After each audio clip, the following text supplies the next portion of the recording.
সূচের শেষে একটি ছিদ্র থাকে যার দ্বারা আমরা এই সুতো পরাতে পারি, আর তারপর সূচের সাহায্যে এই সুতো দিয়ে বস্ত্র সেলাই করা যায়। কিন্তু যদি সুতোটা সোজা করে ধরা না হয় তাহলে সূচে কখনো এই সুতো পরানোই সম্ভব নয়। যদি এতে কোনো গিঁট পড়ে তখন তা কখনোই এই ছিদ্র দ্বারা প্রবেশ করা সম্ভব নয়। ঠিক এইভাবেই যদি আপনি কারোর জীবনে প্রবেশ করতে চান, কারোর অন্তরে প্রবেশ করতে চান, তাহলে আপনাকেও সহজ থাকতে হবে। এতে কোনো গিঁট থাকলে চলবে না, অর্থাৎ মনে যাতে কোনো মালিন্য না থাকে, যেন কোনো কুচিন্তা না থাকে। যদি এসব থাকে তাহলে আপনি কখনো কারোর জীবনে প্রবেশ করতে পারবেন না। আর যদি কোনোভাবে আপনি প্রবেশ করেও যান তাহলে তার মনে ঘর করতে পারবেন না। নিজেকে এই সুতোর মতন করে তুলুন, সহজ। মনে যেন কোনো কুচিন্তা না থাকে, সবার প্রতি যেন সদ্ভাবনা থাকে, শুভ চিন্তা থাকে। এমনটা করতে থাকুন। এমন একটা দিন আসবে যেদিন এই সমস্ত সংসারের ব্যক্তির মনে আপনি বাস করবেন, আর তখন এই মন প্রসন্ন হয়ে বলবে, রাধা রাধা। বন হলো আমাদের সবারই প্রিয়। সেখানকার সৌন্দর্য, শান্তি, সেখানকার পরিবেশ আমাদের সকলের ভালো লাগে, এবং সেখান থেকে আমরা কাঠ পাই, যা সংসারে, আমাদের জীবনে আমাদের খুব সহায়ক হয়ে ওঠে। এর দ্বারা আমরা অনেক কিছুই প্রাপ্ত করতে পারি। অনেক বাদ্যযন্ত্র আমরা লাভ করতে পারি। এর অনেকভাবে প্রয়োগ সম্ভব। কিছু কাঠ অত্যন্ত সুগন্ধি হয় যা আমরা ঈশ্বরকে নিবেদন করি, যেমন চন্দন।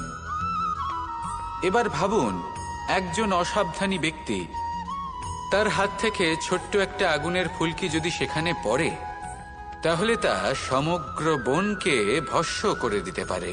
আর যখন এই আগুন ছড়িয়ে পড়ে তখন তা কাউকে রেহাই দেয় না। অন্য বৃক্ষকে নয়, পাতাকে নয়, ফলকে নয়, কাঁটাকে নয়, কাউকে নয়, পথে যাকে পায় তাকেই ভস্ম করে দেয়। এই ছোট্ট আগুনের ফুলকি। কিন্তু এই ছোট্ট আগুনের ফুলকি সবার আগে কাকে ভস্ম করে? সেই সকল ছোট ছোট শুকনো পাতা, সেই ছোট ছোট গাছের ডাল। ঠিক সেইভাবেই আপনার জীবনে একজন খারাপ ব্যক্তি এসে হয়তো আপনার সমগ্র জীবন ধ্বংস করে দিতে পারে। আর আপনার এই জীবনে এই ছোট ছোট শুকনো পাতা এবং এই ছোট ছোট শুকনো কাঠ আপনার ছোট ছোট স্বার্থ। আপনার স্বার্থের দ্বারা এই অশুভ ব্যক্তি আপনার মনে অশুভ আবেগ বাড়িয়ে তুলবে এবং আস্তে আস্তে আপনার জীবন শেষ করে দিতে পারে। তাই মনে রাখবেন, এই জীবন অমূল্য। আপনি হলেন অমূল্য। এই জীবন যাপন করুন, এবং এই জীবনের কাছে পৌঁছানোর দ্বার আর কোথাও নেই, আপনার কাছেই আছে। আপনার মনে, আপনার বিবেকে, আপনার দৃষ্টিভঙ্গিতে, আপনার ভাবনাতেই আছে। এই দ্বারকে খুলুন, জীবন সফল হবে আর ভালোবেসে বলবে, রাধা রাধা। এই সংসারে 3 ধরনের আবেগ অত্যন্ত গুরুত্বপূর্ণ, যা প্রত্যেক মানুষের জীবনে থাকে। প্রথমটা হলো আনন্দ, যা আমরা সবাই লাভ করতে চাই। দ্বিতীয় হলো ক্রোধ। এটা তখনই আসে যখন আমরা আমাদের উপর নিয়ন্ত্রণ হারাই বা কোনো পরিস্থিতি আমাদের প্রতিকূল হয়ে থাকে। তৃতীয় হলো দুঃখ। এই দুঃখ তখনই আসে যখন কোনো একটা পরিস্থিতি আমাদের মনের মতো হয় না, বা আমাদের প্রিয়জন আমাদের বুঝতে পারেন না। আমরা অমূল্য কিছু হারিয়ে ফেলি, তখন এই দুঃখ আমাদের হৃদয়ে আশ্রয় নেয়।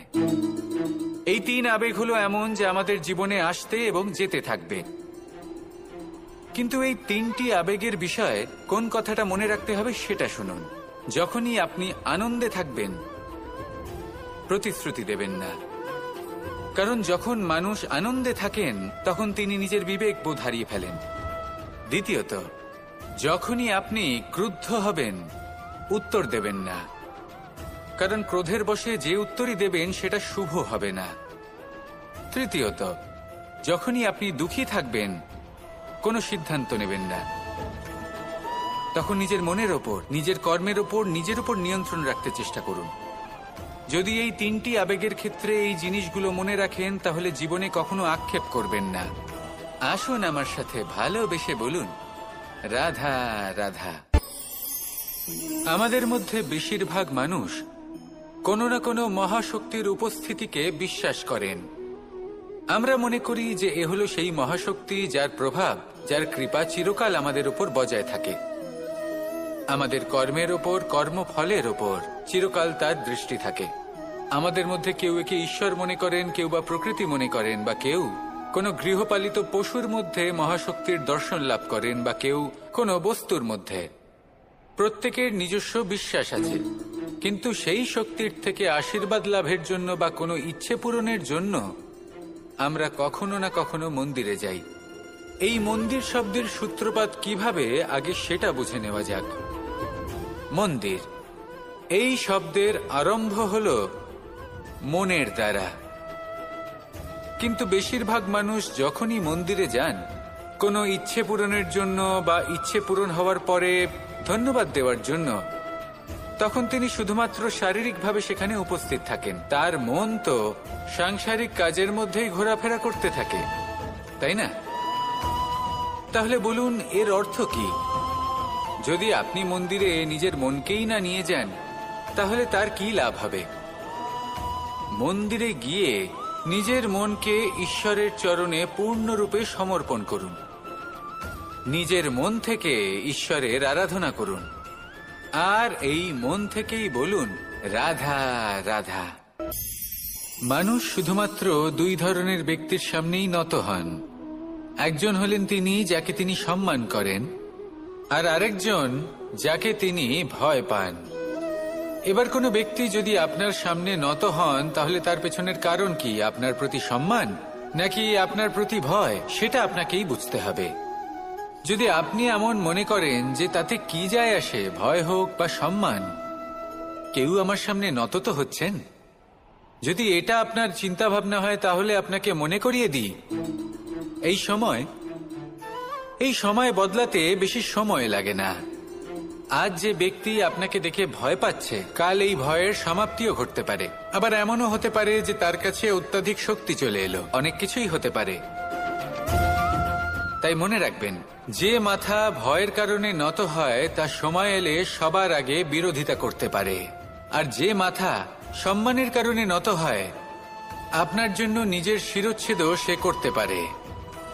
তাই সকলকে আপন করে নিন, কিন্তু ভয় প্রয়োগ করে নয়। কর্ম করুন এবং সম্মান অর্জন করুন। শুধু এটাই করুন, আর আমার সাথে ভালোবেসে বলুন রাধা রাধা। কথায় আছে যে স্বপ্ন এবং লক্ষ্য হলো একটি মুদ্রারই দুটি দিক। যতক্ষণ না স্বপ্ন দেখছেন, ততক্ষণ বুঝবেন কি করে আপনার লক্ষ্য কি? স্বপ্ন দেখে যদি নিজের লক্ষ্য বুঝতে পারেন, সেটা পেতে চান, তবেই সেটা লাভ করতে পারবেন।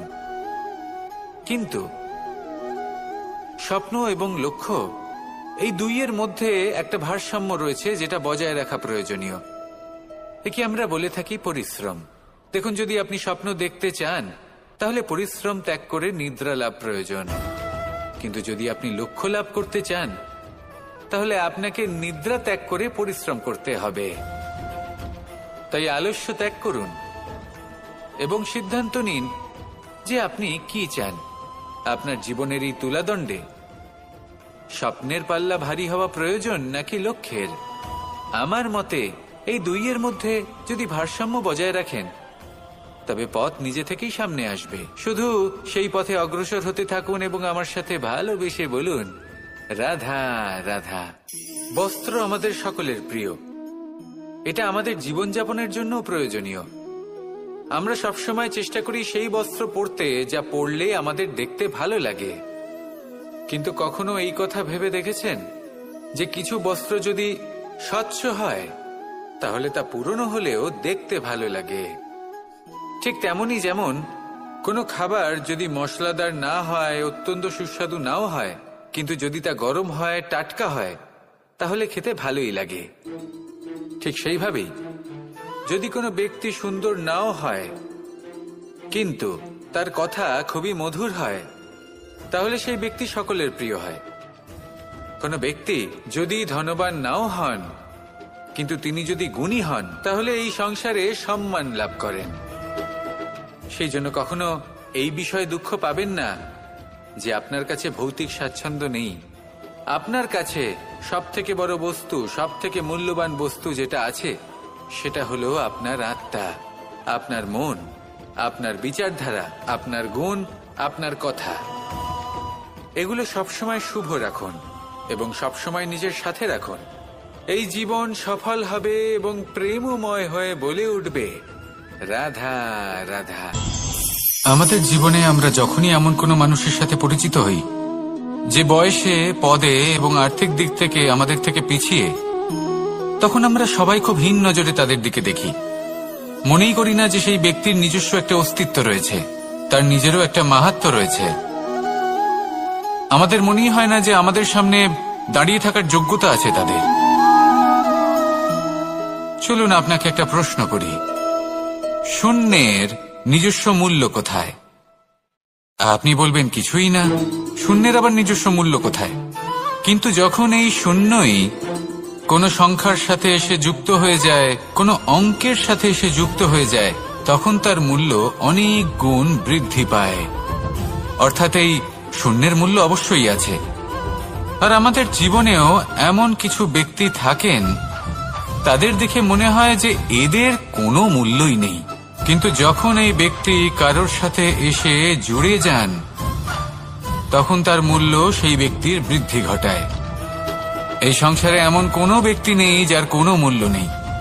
যদি আমরা ধনুকের কথা বলি, তাহলে তার জন্য একটি দড়ির প্রয়োজন হয়, যেটি প্রত্যঞ্চা হিসেবে ব্যবহৃত হয়। যদি এই প্রত্যঞ্চা না থাকে, তাহলে ধনুকের কোনো মূল্যই থাকে না।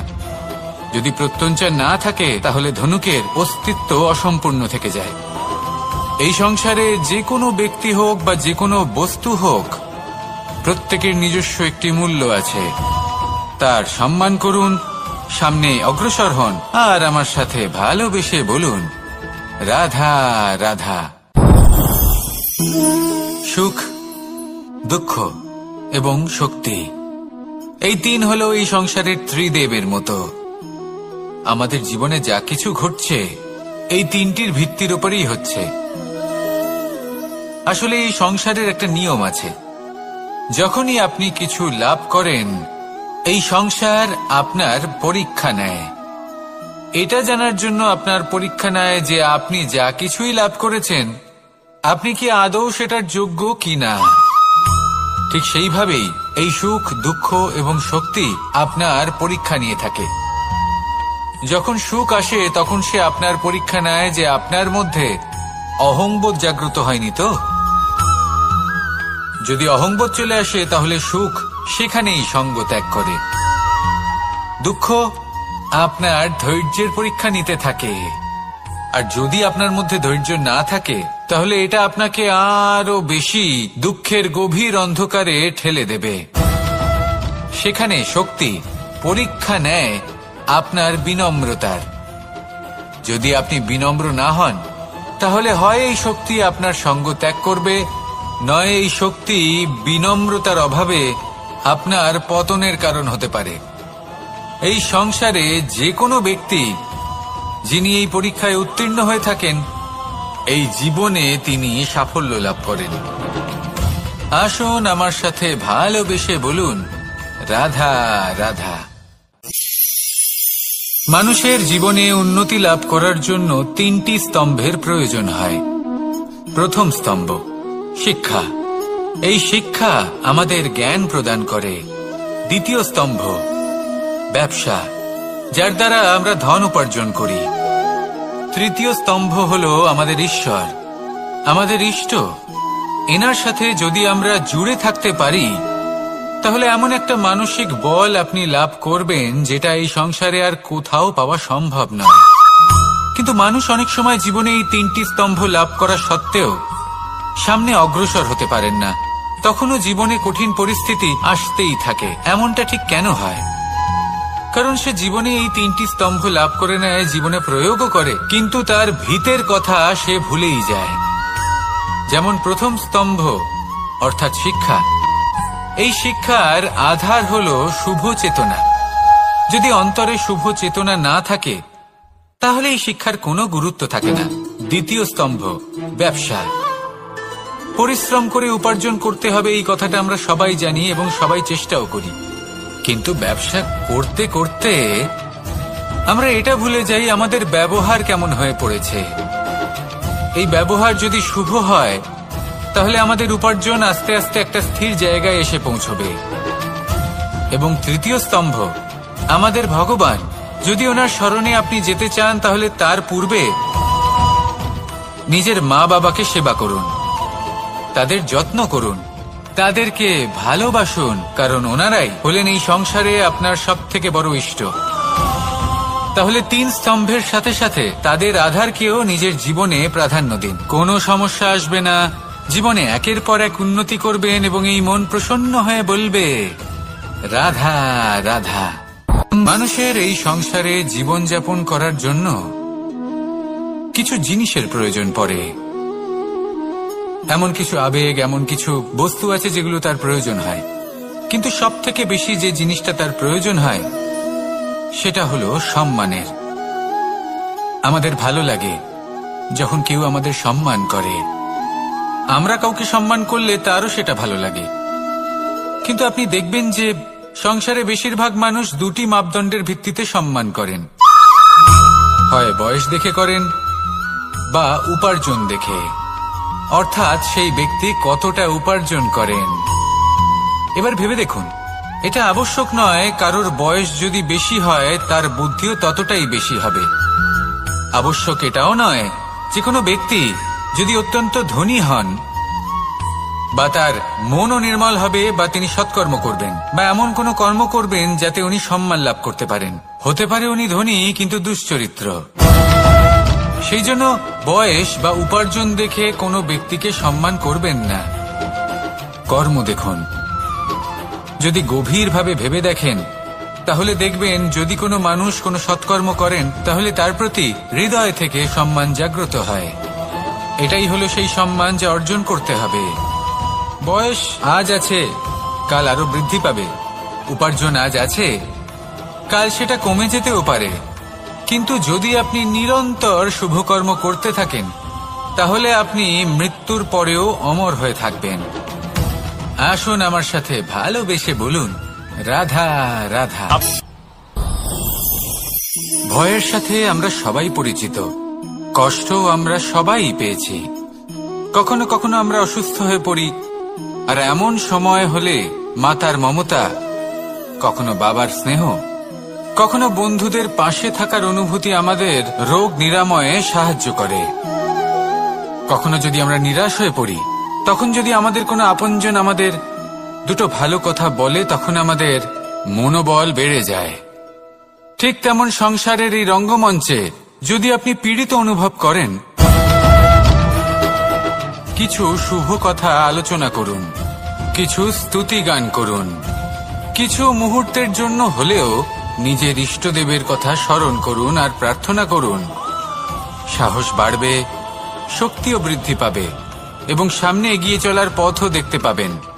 তখন এই মন প্রসন্ন হয়ে বলবে রাধা রাধা। মানুষের জীবনে উন্নতি লাভ করার জন্য 3টি স্তম্ভের প্রয়োজন হয়। প্রথম স্তম্ভ শিক্ষা। এই শিক্ষা আমাদের জ্ঞান প্রদান করে। দ্বিতীয় স্তম্ভ ব্যবসা, যার দ্বারা আমরা ধন উপার্জন করি। তৃতীয় স্তম্ভ হলো আমাদের ঈশ্বর, আমাদের ইষ্ট। এনার সাথে যদি আমরা জুড়ে থাকতে পারি তাহলে এমন একটা মানসিক বল আপনি লাভ করবেন যেটা এই সংসারে আর কোথাও পাওয়া সম্ভব নয়। কিন্তু মানুষ অনেক সময় জীবনে এই 3টি স্তম্ভ লাভ করা সত্ত্বেও সামনে অগ্রসর হতে পারেন না। তখনও জীবনে কঠিন পরিস্থিতি আসতেই থাকে। এমনটা ঠিক কেন হয়? কারণ সে জীবনে এই 3টি স্তম্ভ লাভ করে নেয়, জীবনে প্রয়োগও করে, কিন্তু তার ভিতের কথা সে ভুলেই যায়। যেমন প্রথম স্তম্ভ অর্থাৎ শিক্ষা। এই শিক্ষার আধার হলো শুভ চেতনা। যদি অন্তরে শুভ চেতনা না থাকে তাহলে এই শিক্ষার কোনো গুরুত্ব থাকে না। দ্বিতীয় স্তম্ভ ব্যবসা। পরিশ্রম করে উপার্জন করতে হবে এই কথাটা আমরা সবাই জানি এবং সবাই চেষ্টাও করি, কিন্তু ব্যবসা করতে করতে আমরা এটা ভুলে যাই আমাদের ব্যবহার কেমন হয়ে পড়েছে। এই ব্যবহার যদি শুভ হয় তাহলে আমাদের উপার্জন আস্তে আস্তে একটা স্থির জায়গায় এসে পৌঁছবে। এবং তৃতীয় স্তম্ভ আমাদের ভগবান।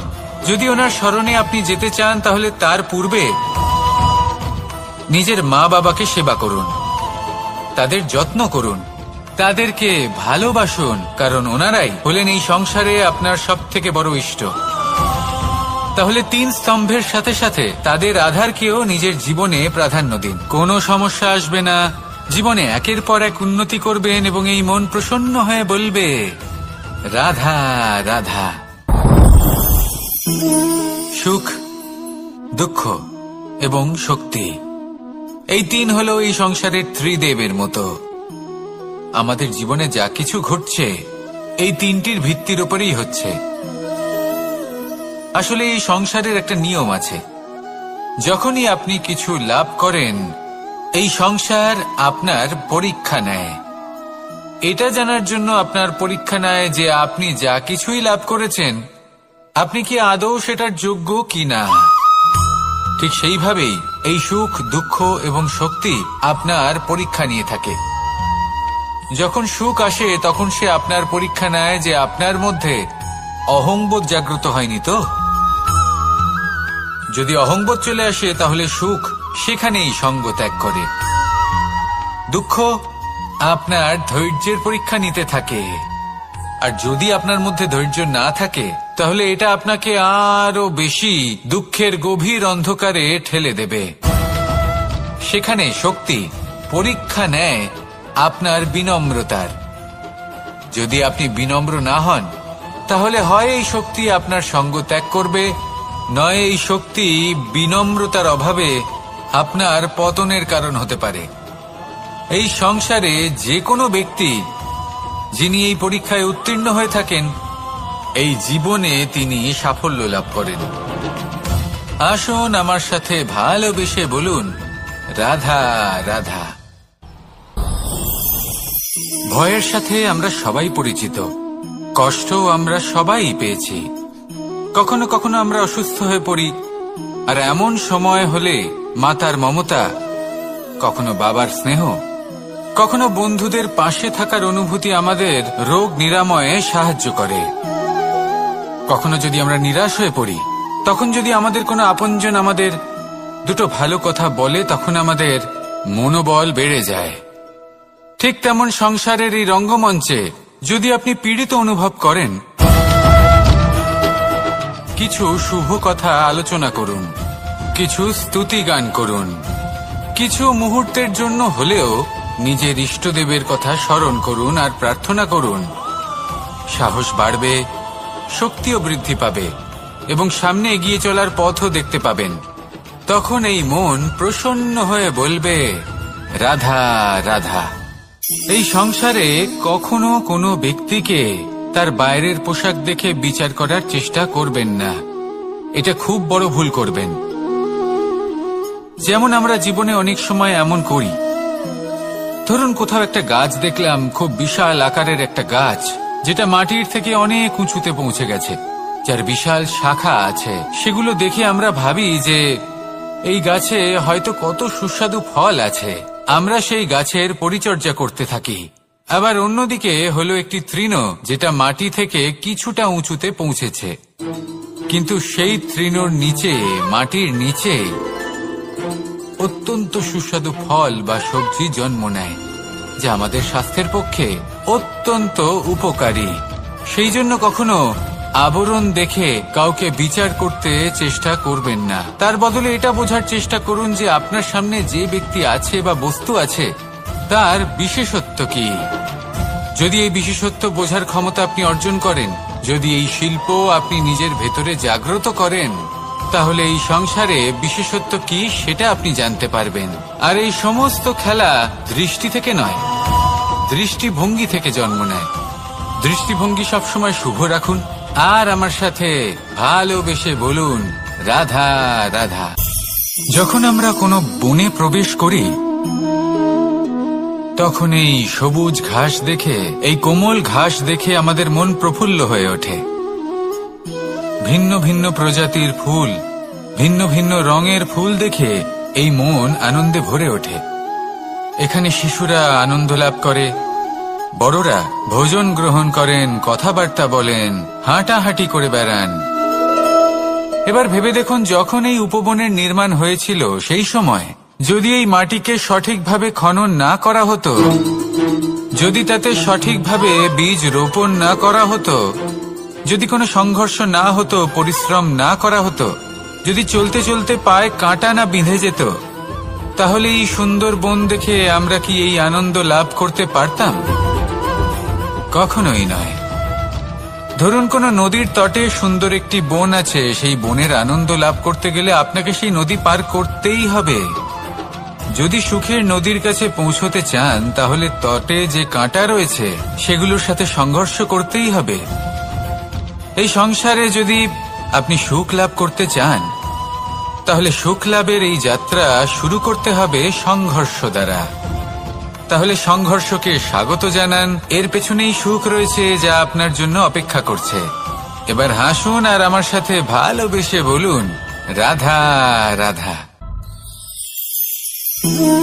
মানুষ সুখী জীবনযাপনের প্রতি এতটাই অভ্যস্ত হয়ে পড়ে যে একটা ছোট্ট সমস্যা এলেই সে সবার থেকে সাহায্য চাইতে শুরু করে দেয়। সে সাহায্য লাভও করে এবং সেই সংকট থেকে সে বেরিয়েও আসে। কিন্তু এই সাহায্য কিছু মুহূর্তের, আর কিছু মুহূর্তের হলো এই দুঃখ। এই দুই মুহূর্তের সাহায্যের জন্য আজীবন আপনি তার কাছে ঋণী হয়ে থাকেন। আর মানবিকতার খাতিরে আপনার মনে কৃতজ্ঞতা জেগে ওঠে, আর সেই কৃতজ্ঞতা বোধ হলো যে আপনি কখনো সেই ব্যক্তিকে ছাপিয়ে যেতেই পারবেন না। সেই জন্য জীবনে সবসময় চেষ্টা করবেন নিজেকে প্রস্তুত রাখতে সেই সব সমস্যার জন্য, সেই সব বাধার জন্য যেগুলো আপনার জীবনে আসতে পারে। ততক্ষণ সাহায্য চাইবেন না যতক্ষণ না অন্য কোনো পথ না থাকছে। সাহায্য চাওয়া অনুচিত নয়, কিন্তু সাহায্য চাইলে এবং সাহায্য পেলে আপনি আজীবন কৃতজ্ঞ এবং ঋণী হয়ে থাকবেন। আর তারপর একদিন আপনি পরিবর্তন দেখতে পাবেন যে কিভাবে আপনি ছোট ছোট সমস্যার জন্য সাহায্য না চেয়ে বড় বড় সমস্যার সম্মুখীন হতে প্রস্তুত হয়ে গেছেন। এটাই হলো সংসারের নীতি। এটাই পালন করুন আর আমার সাথে ভালোবেসে বলুন, রাধা রাধা। আপনি কখনো কাউকে পর্বতে আরোহণ করতে দেখেছেন? বা আপনি কখনো নিজে কোনো পর্বতে আরোহণ করেছেন? করে থাকলে আপনি এই বিষয়ে অবশ্যই জানবেন যে যখন আমরা শিখরের দিকে এগোই, ওপরের দিকে এগিয়ে চলি, তখন আমাদের একটু ঝুঁকে পথ চলতে হয়। তখনই আমরা সেই পর্বত আরোহণ করতে পারি। কিন্তু যে ব্যক্তি নিচের দিকে ফিরে আসছেন, তিনি কিন্তু ঝুঁকে চলেন না, তিনি দৃঢ়ভাবে সোজা হয়ে নিচে নামেন। এই ভারসাম্য বজায় রাখার এই খেলাতে সংসারের একটা সার লুকিয়ে রয়েছে। যদি আপনিও জীবনে উঁচুতে উঠতে চান, শিখরে পৌঁছতে চান, তাহলে আপনাকেও নত হয়ে বিনম্র হয়ে সামনে এগোতে হবে। সেখানে যদি আপনি বুক চিতিয়ে উদ্ধতভাবে অহংকার বোধ নিয়ে চলতে থাকেন, সেখান থেকেই আপনাকে নিচে নামতে হবে। কোনো ব্যক্তি তার বিনম্র স্বভাব দেখেই বোঝা যায় যে সেই ব্যক্তি সাফল্যের শিখর দেশে আরোহণ করছে নাকি নিচে তথা খাদের দিকে যাত্রা করছে। তাই সবসময় বিনম্র থাকুন, শ্রেষ্ঠ কর্ম করুন, পরিশ্রম করুন আর আমার সাথে ভালোবেসে বলুন, রাধা রাধা। মানুষের জীবনে স্বচ্ছতার একটা আলাদা গুরুত্ব আছে। যদি আপনি নিজেকে স্বচ্ছ রাখেন, তাহলে আপনার নিজেরও ভালো লাগবে, সামনের ব্যক্তিরও ভালো লাগবে, একটা অন্যরকম প্রভাব পড়বে। কিন্তু একজন শ্রেষ্ঠ ব্যক্তি কিভাবে হয়ে ওঠা সম্ভব? যার মধ্যে গুণ আছে, শিক্ষা আছে, শুভ চেতনা আছে, যিনি সৎকর্ম করেন। কিভাবে হব সেই ব্যক্তি যার মধ্যে জ্ঞান আছে? শুধুমাত্র স্বচ্ছ থাকলে তো তা হওয়া সম্ভব নয়। প্রথমে আপনাকে বুঝতে হবে যে মানুষের মধ্যে চারটি মূল তত্ত্ব আছে।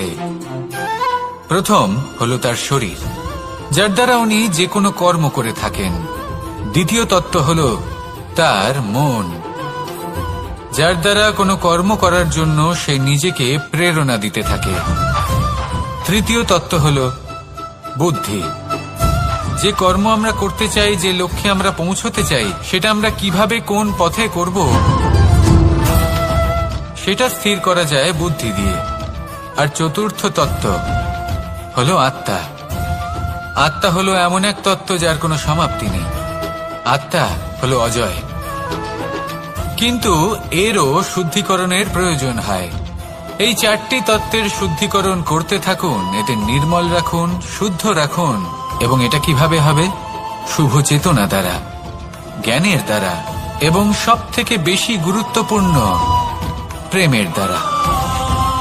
আসুন আমার সাথে ভালোবেসে বলুন, রাধা রাধা। এই জীবনে তিনটি গুরুত্বপূর্ণ শব্দ আছে যা বোঝা আমাদের কাছে খুব গুরুত্বপূর্ণ, এবং এই তিনটি শব্দের নিজস্ব অর্থ আছে।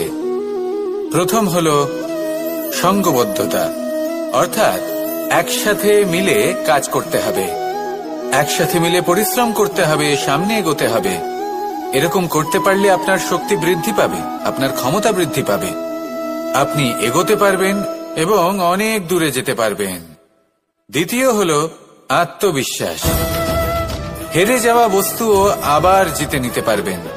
যদি আপনার নিজের আত্মবিশ্বাস থাকে তাহলে আপনি কখনো পরাজিত হবেন না।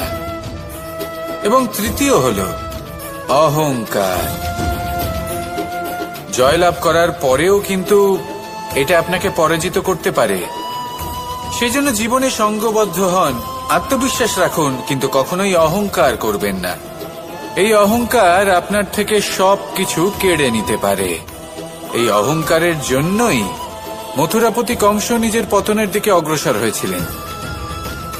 এই অহংকারকে ত্যাগ করুন আর আমার সাথে ভালোবেসে বলুন, রাধা রাধা। এই সংসারে সব থেকে বেশি কঠিন কাজ কোনটা? কেউ বলবেন যুদ্ধ করা, কেউ বলবেন ধন অর্জন করা, আবার কেউ বলবেন জ্ঞান অর্জন করা সব থেকে বেশি কঠিন। এবার প্রত্যেক ব্যক্তির নিজস্ব অভিজ্ঞতা আছে, আর সেই অনুসারে তার নিজস্ব একটা উত্তর আছে।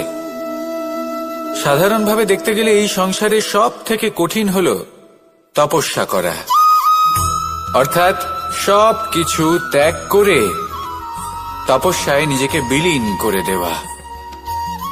এবার এর থেকে বেশি কঠিন এই সংসারে আর কি বা হতে পারে? এই সংসারে, এই সমাজে, নিজের পরিবারের মধ্যে থেকেও ধৈর্য ধরে সামনে অগ্রসর হওয়া, এটা হলো সব থেকে কঠিন কাজ। কারণ যখন আপনি তপস্যা করেন তখন সেখানে আপনার ধৈর্য ভাঙার মতো কেউ থাকেন না, না কোনো বন্ধু, না কোনো আত্মীয়, না কোনো শত্রু, কেউ না।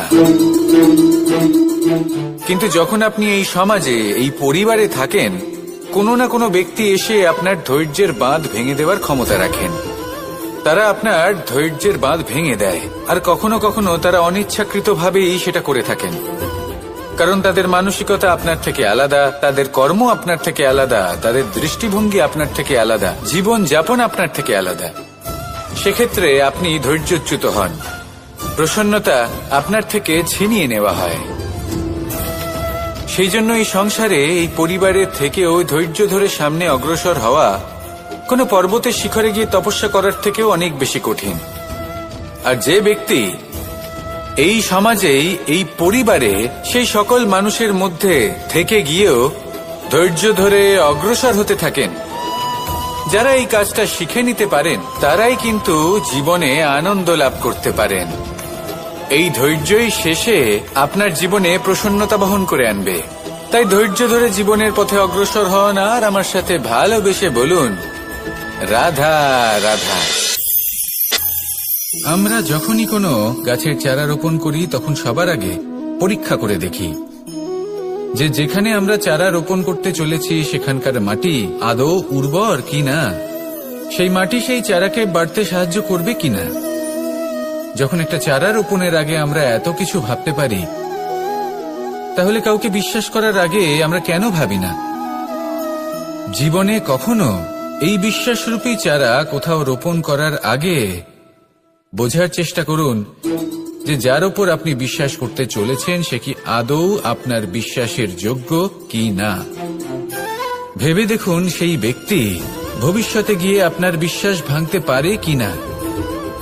এটাও ভেবে দেখুন যে যাকে আপনি বিশ্বাস করতে চলেছেন তাকে আপনি বিশ্বাস করলে নিজের জীবনের উদ্দেশ্যে আপনি অগ্রসর হতে পারবেন কিনা।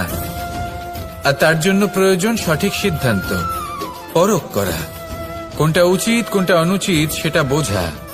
আর তাতে কিন্তু আপনি সন্দেহবাতিক হবেন না, তাতে আপনি আরো নিপুণ হয়ে উঠবেন।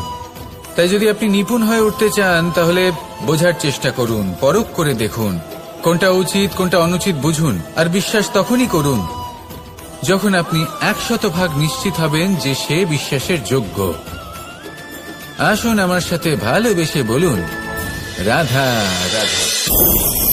রাধা কখনো কখনো আমার জন্য বড়ই সুগন্ধি আতর নিয়ে আসে, পারিজাত ফুলের মালা নিয়ে আসে আমার প্রসাধন করবে বলে, এবং আমার সব থেকে বেশি প্রিয় মাখন নিজে হাতে বানিয়ে আনে আমাকে নিজে হাতে খাইয়ে দেবে বলে, সবকিছু আমাকে প্রসন্ন করবে বলে। কিন্তু আপনি কখনো ভেবেছেন যে এই আতর কিভাবে বানানো হয়? সহস্র ফুলের পাপড়ি একসাথে পিষে নিতে হয়, তারপরে তার থেকে যে রস নিঃসৃত হয় সেই রস দ্বারাই আতর তৈরি হয়। অনেক সংখ্যক ফুলকে অসীম যন্ত্রণা ভোগ করতে হয়, তবে তারা আমার প্রসাধন সামগ্রী হয়ে উঠতে পারে। দুধ থেকে মাখন তৈরি করার জন্য কতটা পরিমাণ মন্থন সহ্য করতে হয় সেটা আপনি জানেন। ঠিক সেই রকমই হলো আমাদের জীবনও। বিপদও আসে, কঠিন পরিস্থিতিও আসে, এর সম্মুখীন হতে শিখুন। মনে রাখবেন আপনি হলেন সেই দুধ যাকে মন্থন সহ্য করতে হবে মাখন হয়ে ওঠার জন্য। মনে রাখবেন আপনি হলেন সেই ফুলের মতন যাদের পিষ্ট হতে হবে সুগন্ধি আতর হয়ে ওঠার জন্য, যাকেই সংসার পছন্দ করে। কখনো কখনো জীবনে আপনার সাথে খারাপ শুধুমাত্র এই কারণে ঘটে যাতে আপনার শ্রেষ্ঠ রূপ এই সংসারের সামনে আসতে পারে। শুধুমাত্র কঠিন পরিস্থিতি এবং বিপদকে একটা সুযোগ হিসেবে দেখার চেষ্টা করুন। আপনার জন্য এই সংসার বদলে যাবে, সংসারকে দেখার দৃষ্টিভঙ্গি পাল্টে যাবে, আপনার ভাগ্য পাল্টে যাবে, আর এই মন প্রসন্ন হয়ে বলবে, রাধা রাধা। পাশা নামক এই খেলাটি আপনারা নিশ্চয়ই খেলেছেন, না খেলে থাকলে দেখেছেন, আর যদি দেখেও না থাকেন তাহলে নিশ্চিত রূপে শুনেছেন। মহাভারতের এই মহাযুদ্ধ কোথাও না কোথাও এই পাশা নামক খেলার কারণে হয়েছিল। পাশার এই বিচিত্র খেলা, দান, এইসবের কারণে কেউ নিজের মাথায় রাজ মুকুট পরিধান করেছিলেন, আবার সেখানে পরাজিত হওয়ার জন্য কাউকে বনবাসও ভোগ করতে হয়েছিল। কিন্তু এই খেলা সমাপ্ত হওয়ার পরে সমস্ত ঘুঁটি আর এই পাশার ছক একই পুটলিতে স্থান পেল। এটাই হলো আমাদের জীবন। এই সংসারে আমরা জয় পরাজয়ের বিষয়ে এতটাই ভাবি, এত চিন্তা করি যে এই জীবনের খেলার আনন্দটাই উপভোগ করতে পারি না। আর অবশেষে কি হয়? কেউ জয়ী হন, কেউ পরাজিত হন, কিন্তু দুজনেই একই স্থানে পৌঁছে যান। প্রত্যেক ব্যক্তি মৃত্যুর পরে একটি নির্দিষ্ট স্থানেই পৌঁছতে বাধ্য, কিন্তু ততক্ষণ এই জীবন, এই খেলা, তার আনন্দ উপভোগ করুন। এই সংসারে সেই ব্যক্তি শ্রেষ্ঠ স্থানে পৌঁছতে পেরেছেন যিনি এই সংসারকে প্রকাশ প্রদান করেছেন, যিনি কখনো জয় পরাজয় এ বিষয়ে ভাবেননি, শুধু এই জীবনের খেলার আনন্দ উপভোগ করেছেন। এটাই আপনিও করুন, আর আমার সাথে ভালোবেসে বলুন, রাধা রাধা। প্রত্যেক মানুষ নিজের জীবনে দুঃখ অনুভব করেন। প্রত্যেকের দুঃখ আলাদা হতে পারে। কারোর মনে এই দুঃখ থাকে যে সে তার বাবা মায়ের সব ইচ্ছে পূরণ করতে পারেননি। কেউ এটা ভেবে দুঃখ পান যে সে চিরকাল সদাচার করেছেন, সৎকর্ম করেছেন, কিন্তু তাও তাকে দুরাচারী বলে মনে করা হয়। কেউ এটা ভেবেও দুঃখ পান যে তার সামনে যে ব্যক্তি রয়েছেন তার চোখে তিনি শত্রু হয়ে উঠেছেন বা দুষ্ট হয়ে উঠেছেন, যেখানে তিনি হয়তো কোনো অনুচিত কাজই করেননি। এবার এই সমস্ত বিষয় নিয়ে ভেবে নিজের ব্যক্তিত্ব নিয়ে সন্দেহ প্রকাশ করবেন না। যদি নিজের ব্যক্তিত্ব নিয়ে কোনো সন্দেহ থেকে থাকে তাহলে কর্ম সংক্রান্ত প্রশ্ন করুন যে আপনি যা করেছেন তাতে কি উচিত ছিল, কি অনুচিত ছিল। যেটা প্রয়োজন সেটা এটা বোঝার যে আপনার অন্তর্মন, আপনার বিবেক আপনাকে কি বলছে। আর আপনার অন্তর্মন আর আপনার বিবেক আপনাকে যেটা করতে বলবে শুধু সেটাই করুন। আর তারপরে এই সংসার কি বলবে, কি ভাববে, সেসব নিয়ে ভাবতে যাবেন না। কারণ এই সংসার তো ঈশ্বরকেও প্রশ্ন করে থাকে, ঈশ্বরকেও দোষী মনে করে। কখনো কখনো যখন কোনো ঘটনা মানুষের ইচ্ছা অনুযায়ী ঘটে না, তখন মানুষ এটা বলে যে, হে ঈশ্বর, আপনি আমার পাশে থাকলেন না, আপনি বড়ই কঠোর, এটা আপনার দোষ। যেখানে বেশিরভাগ সময় হয়তো সে নিজেই নিজের কর্মফল ভোগ করছে। আর কখনো কখনো ঈশ্বর হয়তো তার জন্য আরো ভালো কোনো পরিকল্পনা করে রেখেছেন, কিন্তু মানুষ সেটা বুঝতে পারে না। তাই দিনের শেষে যেটা প্রয়োজন সেটা হলো নিজের মনের কথা বুঝতে হবে। আপনার বিবেক কি বলছে শুধু সেটাই করুন আর সামনে এগোতে থাকুন। আমার সাথে ভালোবেসে বলুন, রাধা রাধা। পরিবর্তন, এটা হলো সৃষ্টির অমূল্য নিয়ম। এই সংসারে সবকিছু সময়ান্তরে পরিবর্তিত হয়, এই সময়ও পরিবর্তিত হয়। পরিবর্তন চিরকাল হয়ে এসেছে আর চিরকাল হতে থাকবে। কিন্তু এবার আমরা সেই পরিবর্তন কিভাবে লাভ করব যেটা আমাদের প্রয়োজন, যেটা আমরা চাই। আমরা জীবনে বিকাশ চাই। এই বিকাশ কিভাবে লাভ করতে পারি? এই প্রকৃতি কিন্তু আমাদের অত্যন্ত উত্তম উদাহরণ দিয়ে বুঝিয়েছে। একটি বিন্দুর উদাহরণ দিয়েছে যা ভবিষ্যতে একটা বিশাল নদীর আকার ধারণ করে। এটা কিভাবে হয়? মেঘ থেকে একটি বিন্দু ঝরে পড়ে সেই পর্বতের ওপর যেখানে হিম আছে। সেই হিমের সংস্পর্শে আসা মাত্র সেই বিন্দুর সাথে আরো বেশ কিছু বিন্দু যুক্ত হয়। তারপর তারা অগ্রসর হয়, আরো কিছু বিন্দু যুক্ত হয়, আস্তে আস্তে একটা ক্ষীণ ধারার রূপ ধারণ করে। এবং সেটাই ভবিষ্যতে আরো এগোতে থাকে।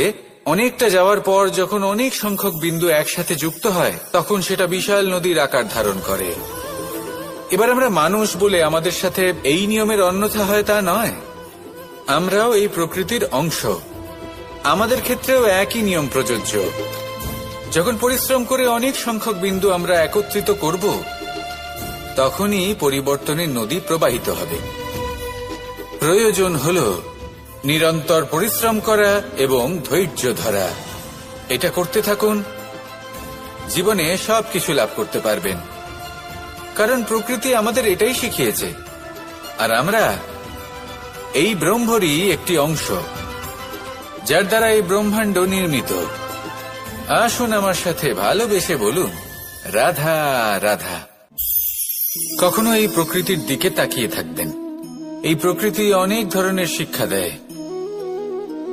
কোন একটা গাছকে দেখুন, কিভাবে সে মাটি থেকে জল শুষে নেয়। সে ঝড় হোক বা হোক কড়া রোদ, সব সহ্য করে এবং অবশেষে সে ফল ধারণ করে। আর সেই ফল উৎপন্ন করার পরে সে ফল কিন্তু সে নিজে গ্রহণ করে না, এই সংসারকে প্রদান করে, যাতে পশু পাখি মানুষ তারা এই ফল গ্রহণ করে শক্তিশালী হয়ে উঠতে পারে, সুস্থ থাকতে পারে। সেভাবে এই নদী, সরোবর, এরা নিজেরাও কিন্তু নিজেদের জল গ্রহণ করে না, মাটিকে প্রদান করে, পশু পাখিকে প্রদান করে। সূর্য নিজেও নিজের জন্য প্রজ্বলিত হয় না, সে প্রকাশ ছড়িয়ে দিতে চায় আমাদের সবার কাছে, সে আলো পৌঁছে দিতে চায়। এই প্রত্যেকের কর্মে পরমার্থ নিহিত আছে, আর সেই জন্যই এদের সকলকে পুজো করা হয়। তাই মনে রাখবেন, আপনার কাছে জীবন যাপনের অতিরিক্ত যা কিছুই আছে তা পরমার্থের জন্য। তাহলে তার সদ্ব্যবহার করুন আর আমার সাথে ভালোবেসে বলুন, রাধা রাধা। আমরা প্রত্যেকেই অবশ্যই এমন সময় দেখেছি যখন অনেকগুলো সমস্যা একসাথে আমাদের জীবনে এসে পড়ে। সমস্যা আমাদের প্রত্যেকের জীবনেই থাকে।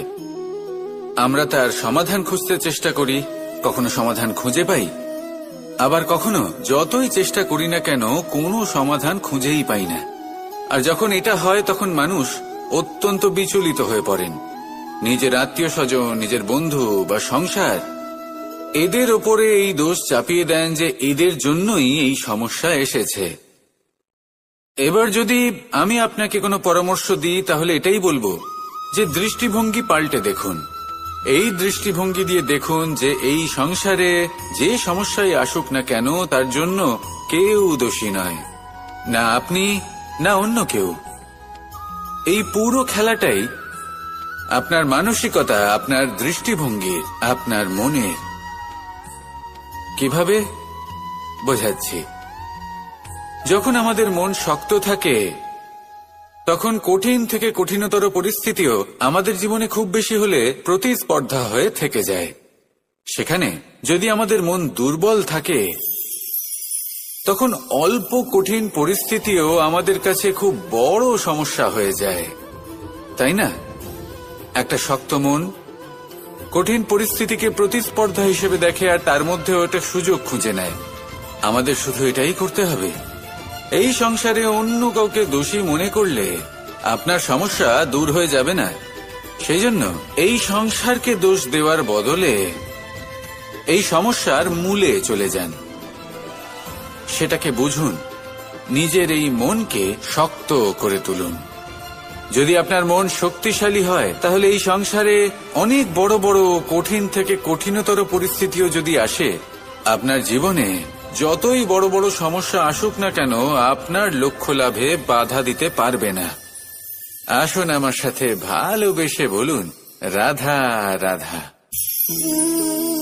আমরা সবাই পাথর দেখেছি, পর্বতও দেখেছি, শুকনো পাতাও দেখেছি, শ্যামল বনানীও দেখেছি। কখনো ভেবেছেন পাথরের অস্তিত্ব কিন্তু ততক্ষণ পর্যন্ত যতক্ষণ সে পর্বতের গায়ে আটকে থাকে। যখন সেই পর্বত থেকে সেই পাথর ভিন্ন হয়ে যায় ও নিজের অস্তিত্ব হারিয়ে ফেলে। আস্তে আস্তে কখনো পাথর কেটে বা কখনো পিষ্ট হয়ে সেই পাথর আস্তে আস্তে মাটিতে পরিণত হয় এবং পূর্ণরূপে নিজের অস্তিত্ব হারিয়ে ফেলে। এটাই পাতার সাথেও হয়। এই পাতা যতক্ষণ গাছের ডালের সাথে যুক্ত ততক্ষণ তার অস্তিত্ব থাকে। যখনই ডাল থেকে বিচ্ছিন্ন হয় সেও নিজের অস্তিত্ব হারিয়ে ফেলে। আর এটাই আমাদের সাথেও হয়। যতক্ষণ আমরা নিজেদের আপনজনের সাথে যুক্ত থাকি আমাদের অস্তিত্ব বজায় থাকে। যখন আপনজনদের সাথে সম্পর্ক ছিন্ন করি তখন আমরাও আমাদের অস্তিত্ব হারিয়ে ফেলি। এবার এই সংসারের প্রত্যেক ব্যক্তি স্বতন্ত্র থাকতে চান, আর অনেক ব্যক্তি স্বতন্ত্র থাকবেন বলে আপনজনদের দূরে করে দেন আর তাদের সাথে এই সম্পর্ক ছিন্ন করেন। এটা কি সত্যি প্রয়োজন? আপনজনদের সাথে সম্পর্ক ছিন্ন করে নিজের অস্তিত্ব হারিয়ে ফেলা প্রয়োজনীয়, নাকি আপনজনদের সাথে সম্পর্ক বজায় রেখে নিজেদের স্বতন্ত্র করে রাখা সেটা আবশ্যক? নির্বাচন আপনারই। আসুন আমার সাথে ভালোবেসে বলুন, রাধা রাধা। আপনি কি কখনো নৌকা যাত্রা করেছেন? করে না থাকলেও নিশ্চয়ই দেখেছেন যে এই জল যা নিজের অন্তরে সব কিছু সমাহিত করে নিতে পারে, এই নৌকা সেই জলের ওপরেই ভেসে থাকে। নদীর স্রোত কাটিয়ে সে সামনে অগ্রসর হয়। কিন্তু যদি এই নৌকায় কোনো ছিদ্র হয় তাহলে কিন্তু সেই নৌকা ডুবে যাবে। আর এতে কোনো তফাৎ হবে না যে সেই ছিদ্র ছোট নাকি বড়, নৌকা ডুবে যাবে। এই ছিদ্র হলো আমাদের জীবনে আমাদের অপগুণ, আমাদের দোষ, আমাদের বিকার। কখনো এটা ভাববেন না যে এই দোষ খুবই ছোট, এতে কিছুই যাবে আসবে না। না, সেই ছোট দোষ, সেই ছোট বিকার যদি সেটাকে শুধরে না নেন তাহলে সেটা আপনাকে আপনার পতনের দিকে নিয়ে যাবে। শেষ পর্যন্ত এটা আপনার উপর নির্ভরশীল যে আপনি কি চান। আপনার জীবনের এই নৌকা এভাবেই ডুবে যেতে দেখবেন, নাকি নিজেকে শুধরে নিয়ে সেই নৌকার সেই ছিদ্রটাকে ভরিয়ে তুলতে চাইবেন? নির্বাচন আপনার। আসুন আমার সাথে ভালোবেসে বলুন, রাধা রাধা। জল, জলই পৃথিবীতে বেঁচে থাকার জন্য আবশ্যক তো বটেই, কিন্তু এই জল আমাদের একটা অত্যন্ত গুরুত্বপূর্ণ শিক্ষা প্রদান করে। কখনো এই জলকে দেখেছেন? যে পরিস্থিতিতেই এই জল প্রবাহিত হোক না কেন এর উপর যা কিছুই প্রভাব থাকুক না কেন, এর পথে যতই বাধা আসুক না কেন, তার মধ্যে থেকে ও নিজের পথ ঠিক বের করে নেয়, কিন্তু নিজের প্রবাহ থামতে দেয় না, ক্রমাগত অগ্রসর হতে থাকে। সেরকমই একটা শিক্ষা যেটা আমরা জল থেকে পেয়ে থাকি তা হলো এটা, আমরা যখন জলের দিকে তাকাই তখন আমরা নিজের প্রতিবিম্ব দেখি, স্পষ্টভাবে দেখতে পাই, কিন্তু তখনই দেখতে পাই যখন এই জল শান্ত থাকে, স্থির থাকে। যদি এই জল অশান্ত হয়ে থাকে, স্থির না হয়, তাহলে আমরা এতে নিজের প্রতিবিম্ব দেখতে পাই না। এটাই আমাদের মনের সাথেও হয়ে থাকে। যখনই জীবনে কোনো সংকট আসে, যদি আমরা শান্ত মনে, স্থির মনে সিদ্ধান্ত নিই, তাহলে সেটা এমন একটা শীতল সিদ্ধান্ত হবে যেটা আমাদের ভবিষ্যৎকে একটা শ্রেষ্ঠ স্থানে নিয়ে যাবে। যদি এই মন অশান্ত হয়, বিচলিত হয়, পীড়িত হয়, দুঃখিত হয়ে থাকে, রুষ্ট হয়ে থাকে, তাহলে অনেক সময় আমরা এমন সিদ্ধান্ত নিই যেটা আমাদের জন্য অনুচিত প্রমাণিত হয়। যখন আপনি ক্রুদ্ধ ছিলেন বা দুঃখের বশে ছিলেন, তখন অনেক সময় হয়তো এমন সিদ্ধান্ত নিয়েছেন যেটার জন্য ভবিষ্যতে আপনি অনুশোচনা করেছেন। এবার দেখুন, এই আবেগগুলো থেকে আমরা পালাতে পারবো না, কিন্তু এই আবেগগুলো আপনার উপর কতটা প্রভাব ফেলবে সেটা আমরা অবশ্যই ঠিক করতে পারি। এই মনকে আমরা নিয়ন্ত্রণ করতে পারি। এটাই করুন, চিন্তা করুন, এই মনকে শান্ত রাখুন, স্থির হতে চেষ্টা করুন, আর তারপরে সিদ্ধান্ত নিন। আসুন আমার সাথে ভালোবেসে বলুন, রাধা রাধা। কখনো ভেবে দেখেছেন মানুষকেই এই সংসারে সর্বশ্রেষ্ঠ প্রাণী কেন বলা হয়? অন্য কোনো প্রাণীকে কেন নয়? শুধু কি এই জন্যই আমরা চিন্তা করতে পারি, আমাদের কাছে তীক্ষ্ণ বুদ্ধি রয়েছে, কোনো কিছু আবিষ্কার করতে পারি, সেই কারণেই? তা তো অন্য কোনো প্রাণীর কাছেও থাকতে পারে। এমন কিছু পশুও রয়েছে যাদের কাছে তীক্ষ্ণ বুদ্ধি আছে। তাহলে মানুষ কেন? কারণ মানুষের কাছে এমন কিছু রয়েছে যা অন্য প্রাণীর কাছে নেই, মানবতা। মানবতা যা সর্বপ্রথম এগিয়ে যেতে চাইলেও যদি পথে কেউ ধাক্কা খেয়ে পড়ে যায়, তাকে আগলে রাখতেও জানে। মনে রাখবেন, আপনার সব থেকে বড় পরিচয় আপনার নাম, আপনার সম্পত্তি বা আপনার ধর্মও নয়। আপনার সব থেকে বড় পরিচয় হল আপনার মানবতা। তাহলে সময় এলে পরে নিজের মানবতার পরিচয় দিন। অন্য মানুষকে সাহায্য করুন, অন্য প্রাণীকে সাহায্য করুন। একা একা পথ চলা হলো পশুদের প্রবৃত্তি। মানুষ হলেন তিনি যিনি অন্যের জন্য প্রাণও দিতে পারেন। মানুষ হলেন তিনি যিনি অন্য মানুষের প্রাণ বাঁচান। সেই মানবতাকে জাগিয়ে তুলুন আর এই জীবন বাঁচতে শুরু করুন। আর হ্যাঁ, আমার সাথে ভালোবেসে বলুন, রাধা রাধা।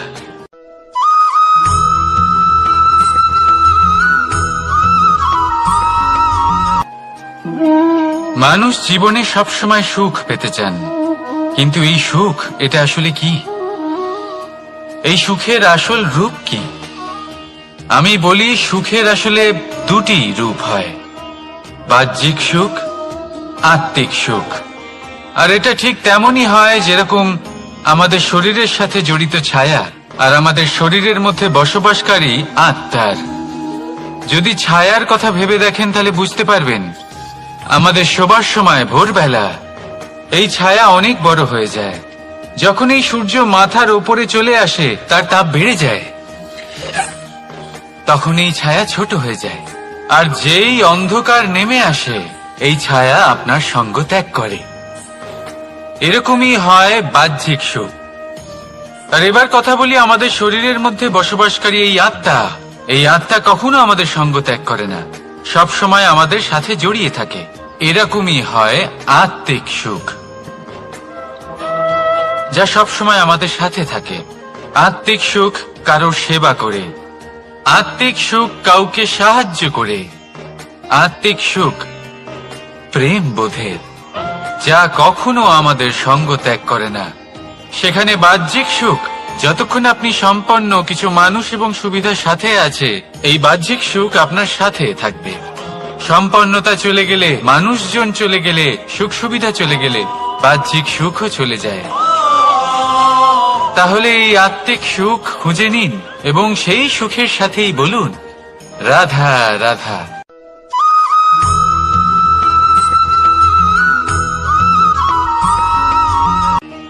আত্মীয় স্বজন কারা হন? তারাই যারা সুখে দুঃখে পাশে থাকেন, তারা যারা বিপদের সময় আপনার পাশে এসে দাঁড়ান। এবার দেখুন, একটা প্রশ্ন করব আপনাদের, সব থেকে ঘনিষ্ঠ, আবশ্যক এবং গুরুত্বপূর্ণ আত্মীয় কারা, বিশেষ করে বিপদের সময়? কেউ বলবেন মাতা, কেউ বলবেন পিতা, কেউ বলবেন ভাই বোন, ইত্যাদি ইত্যাদি। এবার ভাবুন, আপনি বড় হয়ে গেছেন, আপনি বাড়ি থেকে দূরে চলে গেছেন, পেট ভরানোর জন্য আপনাকে প্রত্যেকদিন চেষ্টা করতে হয়। এমন সময় যদি আপনার জীবনে বিপদ এসে পড়ে, তাহলে কখন আপনার খবর ওনাদের কাছে পৌঁছবে? কতক্ষণে ওনারা সাহায্য করতে আসতে পারবেন? এরকম এক সময় সব থেকে গুরুত্বপূর্ণ আত্মীয় হন আপনার প্রতিবেশী, কারণ তারাই সেই মুহূর্তে আপনার সব থেকে কাছে। আপনি কখনো পরীক্ষা করে দেখবেন, আপনার তার সাথে লক্ষ্য মতভেদ থাকলেও প্রতিবেশীকে কষ্টের মধ্যে দেখে সবার আগে সাহায্য করতে তারাই এগিয়ে আসেন। তাই প্রতিবেশীর সাথে সম্পর্ক ভালো রাখুন, শুধুমাত্র স্বার্থের জন্য নয়। এটা হলো শান্তিরও আধার।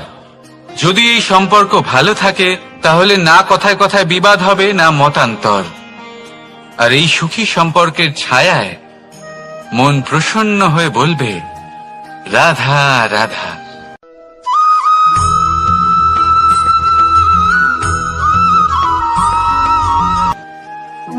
আপনি কখনো কোনো সাধারণ পাখি দেখেছেন, যেমন বাবুই? সে কি করে? সে কোনো গাছের ডালে নিজের বাসা বানায়। এবার সেইখানে বাসা বানানো সহজ ব্যাপার, কারণ সামগ্রী আশেপাশেই পাওয়া যায়। কিন্তু সমস্যা হলো আক্রমণ। কোনো সাপ বা অন্য কোনো পশু ওর বাসাতে ওর সন্তানদের উপর না আক্রমণ করে বসে, এই ভয়ে তার সব সময় থাকে। আর এটা সব থেকে কঠিন ব্যাপার এদের জন্য, নিজের বাসায় নিজের সন্তানদের সুরক্ষা। আর বাজ পাখি, যদি আমরা বাজের কথা বলি, তাহলে তারা কি করে? বাজ পাখি কোনো উঁচু পাহাড়ের শিখরে, কোনো পাথরের খাঁজে নিজের বাসা তৈরি করে। এবার ওখানে বাসা বানানো একেবারেই সহজ ব্যাপার নয়, কারণ সামগ্রী আশেপাশে পাওয়া যায় না, দূর থেকে নিয়ে আসতে হয়। কিন্তু সেইখানে আক্রমণের ভয়ও কখনোই থাকে না। এইভাবে উচিত রূপে ও নিজের বাসা রক্ষা করতে পারে, নিজের সন্তানদের রক্ষা করতে পারে। এর সারমর্ম হলো এটাই, যদি সমস্যা বড় হয়, তাহলে সমাধানও উচ্চমানের হওয়া উচিত। একটা বাজ পাখির মতো ভাবা আরম্ভ করে দিন। জীবনে যে কোনো সমস্যা ছোট মনে হবে। রাধা রাধা।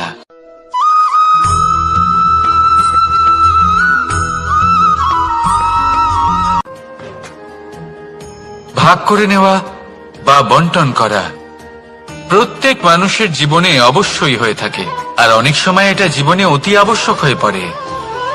কিন্তু ভাগ করার মনোকামনা তার থেকেও বেশি গুরুত্বপূর্ণ হলো যে কোন ঘটনার আধারে এই বাটোয়ারা হলো। অনেক সময় এই বাটোয়ারা হলো শান্তির প্রতীক, আবার অনেক সময় এই বাটোয়ারা বিপ্লব ঘটাতে পারে, এমন এক বিপ্লব যা মহাযুদ্ধ ঘটিয়ে দিতে পারে। দেখুন, বাটোয়ারা সম্পত্তির হোক বা হোক ভিক্ষার, শিক্ষা কিন্তু একটাই। জীবনে অনেক সময় বাটোয়ারা দরকার হতে পারে, কিন্তু যতদূর সম্ভব তা এড়িয়ে চলুন, একসাথে মিলে এগিয়ে চলুন। কারণ দেখুন, এই যে বাটোয়ারা ভাগ করে দেয়, আর সেখানেই একতা আপনাকে অগ্রসর করে। তাহলে আপনিও এটাই করুন, একসাথে মিলে সামনে এগোন, আর আমার সাথে ভালোবেসে বলুন, রাধা রাধা।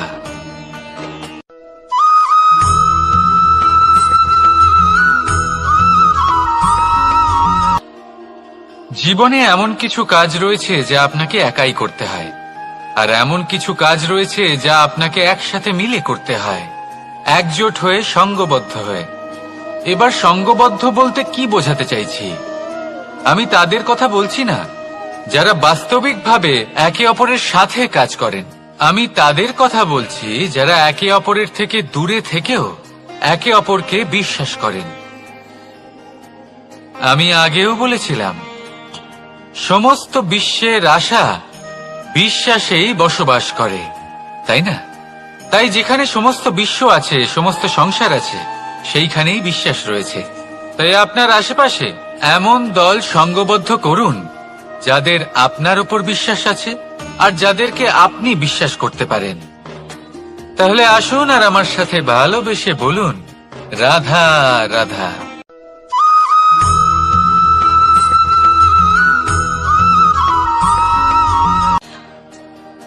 যখন একজন ভক্ত এবং তার ভগবান এক আকার ধারণ করেন, যখন একজন ভক্ত নিজের ভগবানের প্রতি, নিজের জীবনের লক্ষ্যের প্রতি সম্পূর্ণরূপে সমর্পিত হয়ে যান, তখন জন্মগ্রহণ করে ভক্তি। আর তখন সংসারের সমস্ত আশা তিনি ত্যাগ করতে পারেন। সমস্ত আশা শেষ হতে পারে, কিন্তু মানুষের সঙ্গ ভক্তি কখনো ত্যাগ করে না। যখন ভক্ত ও ভগবান এক আকার ধারণ করেন, এক হয়ে যান, তখন রথী এবং সারথীর মধ্যে কোনো পার্থক্য থাকে না। তারাও এক হয়ে যান। একটাই ব্যক্তিত্ব, একটাই অস্তিত্ব। আর সেই জন্যই কখনো কখনো রথীর আদেশ ছাড়াই সারথী রথ চালিয়ে দেন, আবার কখনো সারথীর পরামর্শ ছাড়াই রথী আক্রমণ করে ফেলেন। এ তো শুধুমাত্র আরো একটা গুণ সেই সারথীর মধ্যে, যিনি ধর্ম স্থাপনার মহান কাজে আমার সারথী হতে চলেছেন। তাহলে আসুন আমার সাথে ভালোবেসে বলুন, রাধা রাধা।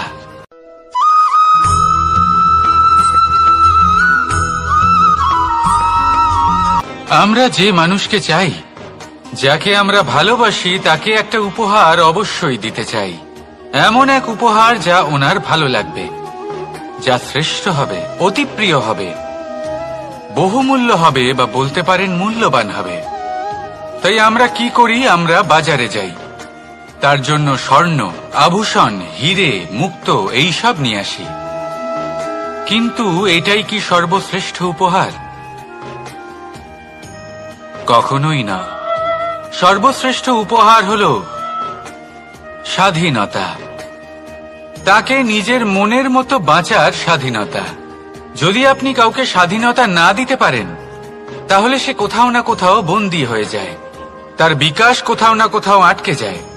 কিন্তু যদি আপনি কাউকে স্বাধীনতা দিতে পারেন, তাহলে আপনি দেখবেন ও সমস্ত সংসারকে, এই জীবনকে নিজের দৃষ্টিভঙ্গি দিয়ে দেখবে, বুঝবে যে কোনটা হলো উচিত আর কোনটা হলো অনুচিত।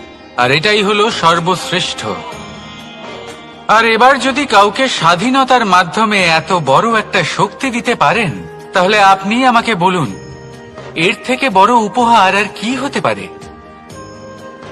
আসুন আর আমার সাথে ভালোবেসে বলুন, রাধা রাধা।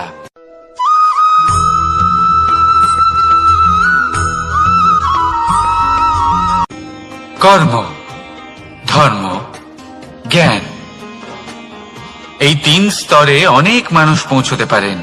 অনেকে এই পরীক্ষা দিয়ে তাতে উত্তীর্ণ হয়ে যেতে পারেন, কিন্তু শিখরে পৌঁছে শাসন তিনিই করতে পারেন যার কাছে এই চতুর্থ গুণটিও থাকে,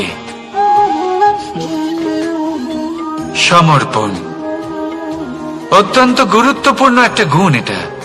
এই সমর্পণ আসলে অত্যন্ত গুরুত্বপূর্ণ।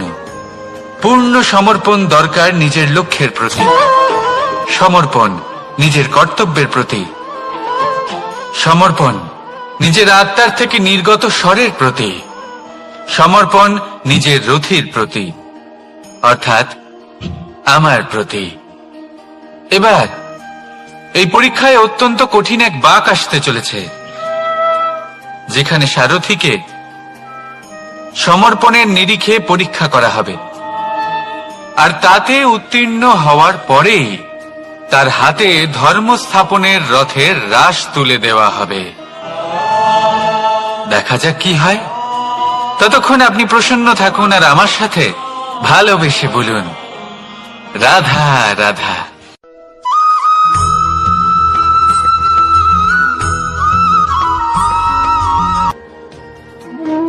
কর্ম, ধর্ম আর কর্তব্য।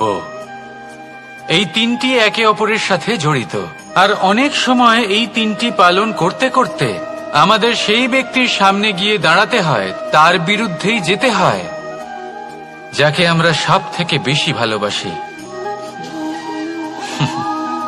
কিন্তু সেইখানে এই যুদ্ধ কোনো ব্যক্তিগত যুদ্ধ থাকে না। এ হলো কর্ম, ধর্ম আর কর্তব্যের যুদ্ধ।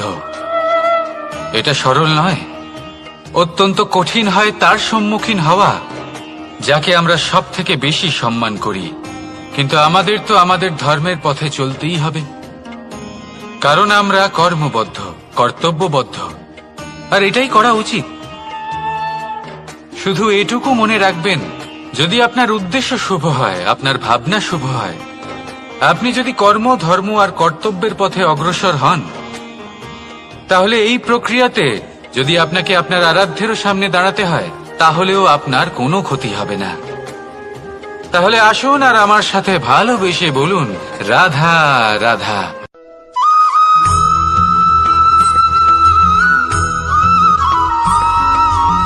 ধর্ম। আমরা সকলে ধর্মের বিষয়ে কথা বলি, কখনো নিজের ধর্মের বিষয় আর কখনো অন্যের ধর্মের বিষয়। কখনো আমরা অধর্ম দেখলে সেই বিষয়ে কথা বলি, অনেক রকম আলোচনা হয়। কিন্তু এই ধর্ম আসলে কি, সেটা কি কেউ বোঝে? যদি আমি আপনাকে উত্তর দিই, এই উত্তর সরল। ধর্ম হলো তাই যা মানুষকে অন্য মানুষের সাথে, সমস্ত বিশ্ব সংসারের সাথে আনন্দ সহকারে বাঁচতে শেখায়। সেই জন্য আপনি যদি কখনো কোনো ধর্মীয় স্থানে যান, সেই ধর্মীয় স্থানে গিয়ে আপনার শান্তির অনুভূতি হয়, তাই না? কিন্তু দেখুন, ধর্মের জ্ঞান থাকলেই সেই মানুষ ধর্মের পথে চলতে পারবে এমন কোনো কথা নেই। অনেক সময় সম্পর্কে যখন সংঘর্ষ বেড়ে যায়, তখন ইচ্ছের জন্ম হয়, ক্রোধের জন্ম হয়, অহংকারের জন্ম হয়, আর তারপর বিনাশ হয়ে যায় এই ধর্মের। সেই জন্য দ্বিতীয় সব থেকে গুরুত্বপূর্ণ গুণ যা আমার সারথীর মধ্যে থাকা উচিত, তা হলো ধর্মবীর হওয়া।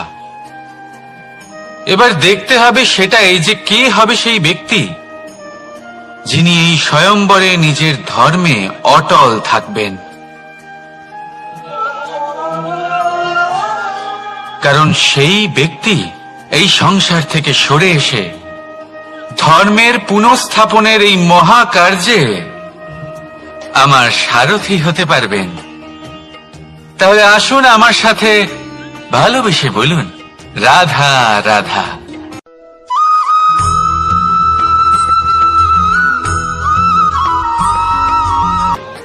প্রেম এই সংসারে এসেছিল এই সংসারকে প্রেমের শিক্ষা দেওয়ার জন্য, এই জীবনের সুখের অনুভূতি আসলে কি তা শেখানোর জন্য।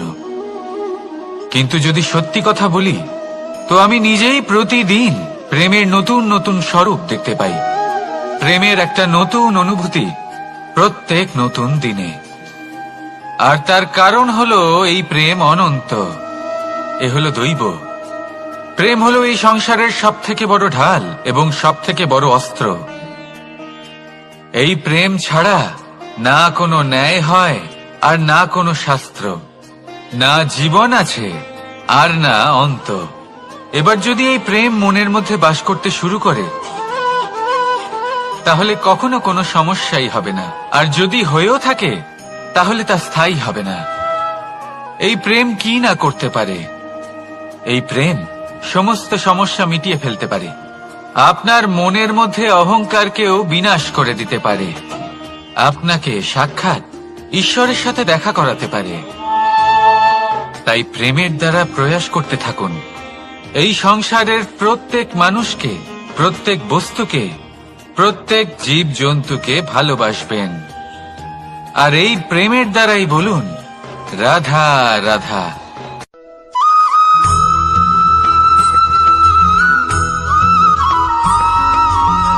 আপনি ওই কথাটা নিশ্চয়ই শুনেছেন, যখন ভগবান একটা দরজা বন্ধ করেন, তখন অন্যদিকে অনেক দরজা খুলে দেন। এবার এই দরজা, এই সমস্ত পথ আমরা দেখতে পাই না, অনেক সময় আমরা বুঝতে পারি না, হারিয়ে যায় সব। কখনো কখনো মনে হয় যে এই কথাটাই মিথ্যে, কিন্তু আসলে তা তো নয়। তাহলে হারিয়ে যায় কেন? কারণ আমরা সময় নষ্ট করি এই দরজার দিকে তাকিয়ে থেকে। ভাবি এই বুঝি দরজা খুলবে, এবার দরজা খুলবে। অপেক্ষা করতে করতে আমরা অনেক সময় নষ্ট করে ফেলি। এত সময় নষ্ট করি যে আমরা দেখতে পাই না, খুঁজে পাই না সেই সমস্ত দরজা আর পথ যা আমাদের জন্য খোলা রয়েছে। যদি খুঁজেই না পাই তাহলে তা ব্যবহার করব কি করে? মনে রাখুন, ভগবান সব সময় আমাদের সাথে রয়েছেন, আমাদের সাহায্য করছেন। এই পথ সব সময় আছে, সর্বত্র আছে। দরকার রয়েছে শুধুমাত্র দৃষ্টির, দৃষ্টিভঙ্গি এবং ভাবনার। এই দৃষ্টিকে বিস্তৃত করুন, এই দৃষ্টিভঙ্গিকে ধন্যাত্মক করে তুলুন, আর এই ভাবনা এর সীমা একটু বাড়িয়ে তুলুন। তারপর দেখবেন সব খুঁজে পাবেন। আসলে কি, এই যে ঈশ্বর, এই যে পরমাত্মা, তা আমাদের সাথে রয়েছে, আমাদের মনের মধ্যে রয়েছে। যিনি তাকে মন থেকে চাইবেন তিনি তাকে মনের মধ্যে অবশ্যই খুঁজে পাবেন। যদি উনি মন থেকে চান পথ খুঁজে পেতে, তাহলে তিনি অবশ্যই পথ খুঁজে পাবেন। তাহলে আসুন আমার সাথে ভালোবেসে বলুন, রাধা রাধা।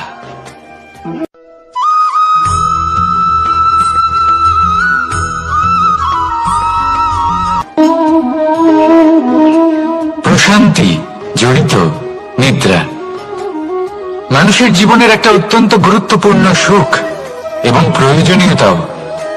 দেখতে গেলে এই সংসারের প্রত্যেক পশু পাখি, প্রত্যেক জীব অবশ্যই নিদ্রা প্রাপ্ত করেন, কিন্তু মানুষ, যার মধ্যে বিচার বিবেচনা করার শক্তি অন্যদের থেকে অনেক বেশি, তার কিন্তু ঘুমের কিছু সমস্যা অবশ্যই হয়। কি বলেন? তাই তো। এবার এর কারণ কি? চিন্তা। এবার চিন্তা আমাদের সবার জীবনে আছে। আমরা সকলে জানি যে চিন্তা কখনো আমাদের সাহায্য করে না, তাও আমাদের জীবনে আছে। কেন? চিন্তার মাধ্যমে কি কখনো কোনো সমস্যার সমাধান হয়েছে? অর্থের চিন্তা করলে কি অর্থ লাভ হয়? ভবিষ্যতের চিন্তা করলে কি ভবিষ্যৎ ঠিক হয়ে যায়? স্বাস্থ্যের চিন্তা করলে কি স্বাস্থ্য নিজে থেকেই ঠিক হয়? হয় না। তাহলে এই সব কিছু থেকে আমাদের একটা ছোট্ট শিক্ষা অবশ্যই লাভ করা উচিত। আপনিও আপনার কাঁধ থেকে চিন্তার এই বোঝা নামিয়ে ফেলুন, আর ইচ্ছে, এই সব ইচ্ছে একত্রিত হয়ে আমাদের মনে চিন্তা উৎপন্ন করে। তাই এই চিন্তাগুলিকে ত্যাগ করুন, প্রকৃতির প্রেমের উপর বিশ্বাস রাখুন। মনে রাখবেন, যিনি চিন্তা মুক্ত হবেন তিনি চিতা মুক্ত হবেন। সুখের নিদ্রা প্রাপ্ত করুন, আর নিদ্রায় যাবার আগে আমার সাথে ভালোবেসে বলুন, রাধা রাধা।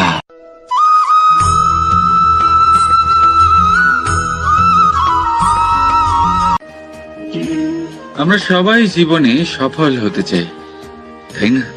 প্রত্যেকের জীবনে ব্যক্তিগত একটা লক্ষ্য আছে, আর প্রত্যেকের জীবনে তাদের লক্ষ্যে পৌঁছানোর আলাদা আলাদা যাত্রা আছে। এবার এই যাত্রায় অগ্রসর হওয়ার জন্য পথের দরকার। পথ, এই পথ, এটা অত্যন্ত গুরুত্বপূর্ণ, আর মানুষ এটাই বুঝে উঠতে পারেন না।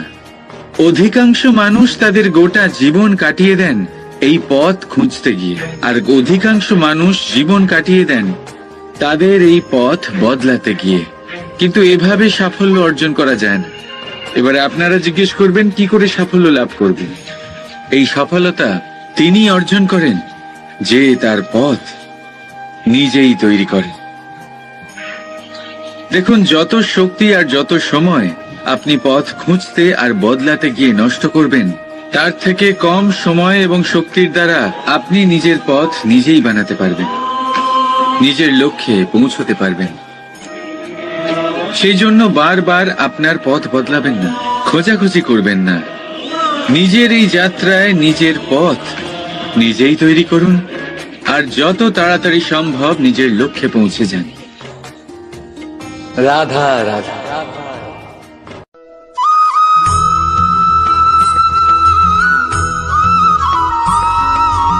আর নিদ্রায় যাবার আগে আমার সাথে ভালোবেসে বলুন, রাধা রাধা। মহাদেব, সেই দেবতা যিনি মহান, যাকে দেবতাদের দেবতা বলা হয়, যিনি হলেন আমার আরাধ্য। কখনো আপনার মনে এই প্রশ্ন এসেছে যে শিবকেই কেন মহাদেব বলা হয়, অন্য কোনো দেবতাকে কেন বলা হয় না? সেই কারণ মহাদেবের মধ্যে, ওনার মধ্যে এমন এক বিশেষ গুণ রয়েছে যা অন্য কারণ নেই। তা হলো নিঃস্বার্থ হয়ে মানুষের সেবা করা। যদি প্রয়োজন পড়ে, যদি সৃষ্টির পথে বিনাশের কালো মেঘ ছেয়ে থাকে, তখন নিজের প্রাণের চিন্তা না করে হলাহল পান করার জন্য প্রস্তুত থাকেন মহাদেব। আর এই অদ্বিতীয় ত্যাগের জন্যই শিবকে মহাদেব বলে ডাকা হয়। এবার যদি কোনো মানুষও নিঃস্বার্থ ভাবনার দ্বারা নিজেকে অর্পণ করে দেয় এই জগতের কল্যাণের জন্য, মানুষের সেবার জন্য, তাহলে তিনিও মহাপুরুষ, মহামানব হতে পারেন। যদি কেউ অভুক্ত থাকেন, তাহলে নিজের থালা থেকে অর্ধেক খাবার তাকে দিয়ে দিন। যদি কেউ অসুস্থ হন, তাহলে তাকে সেবা করার, চিকিৎসা করার চেষ্টা করুন। এই জীবন শুধু নিজের জন্য নয়, অন্যদের প্রতি, সমস্ত সংসারের প্রতি উৎসর্গ করুন। যদি এইসব মানুষ শিখে যান, তাহলে তিনি মহাদেবের পথে অগ্রসর হতে পারেন। যদি মানুষ নিঃস্বার্থ ভাবনার দ্বারা এই সংসারের সেবা করতে শিখে যান, তাহলে তিনি নিশ্চিত রূপে মহামানব অবশ্যই হতে পারবেন। আসুন আমার সাথে ভালোবেসে বলুন, রাধা রাধা।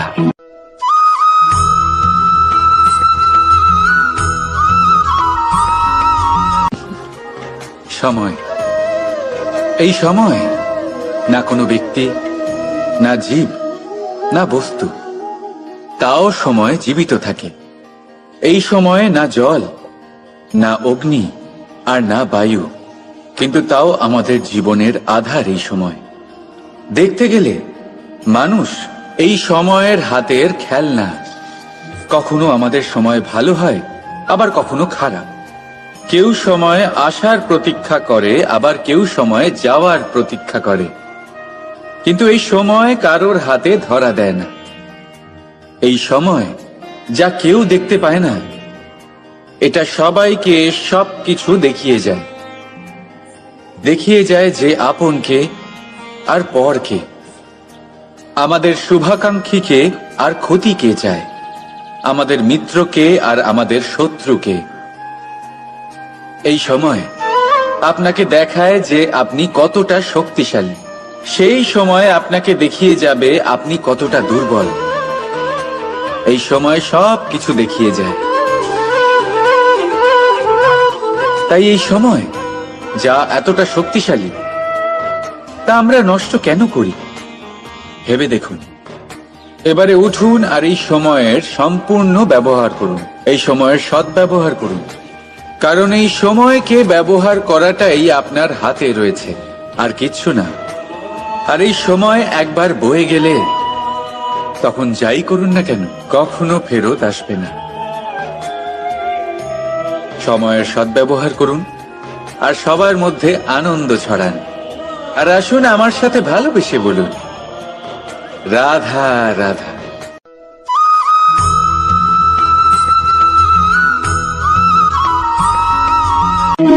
স্বর্ণ, হিরে, মুক্ত, মানিক, এই সব কিছুকে আগে পাথর বলা হতো। তাহলে এমন কি হলো যে এদের রত্ন বলা হয়? আর রত্ন তা বাস্তবে আসলে কি? এটা হলো সেই পাথর যাকে আগে আগুনের তাপ সহ্য করতে হয়েছে, পরখ করা হয়েছে, যাচাই করা হয়েছে, এদের কাটার চেষ্টা করা হয়েছে, কিন্তু তারা কখনোই নষ্ট হয়নি, বরং তারা আরো উদ্ভাসিত হয়েছে, আরো উজ্জ্বল হয়েছে, এই সংসারে আরো প্রকাশ ছড়িয়ে দিয়েছে।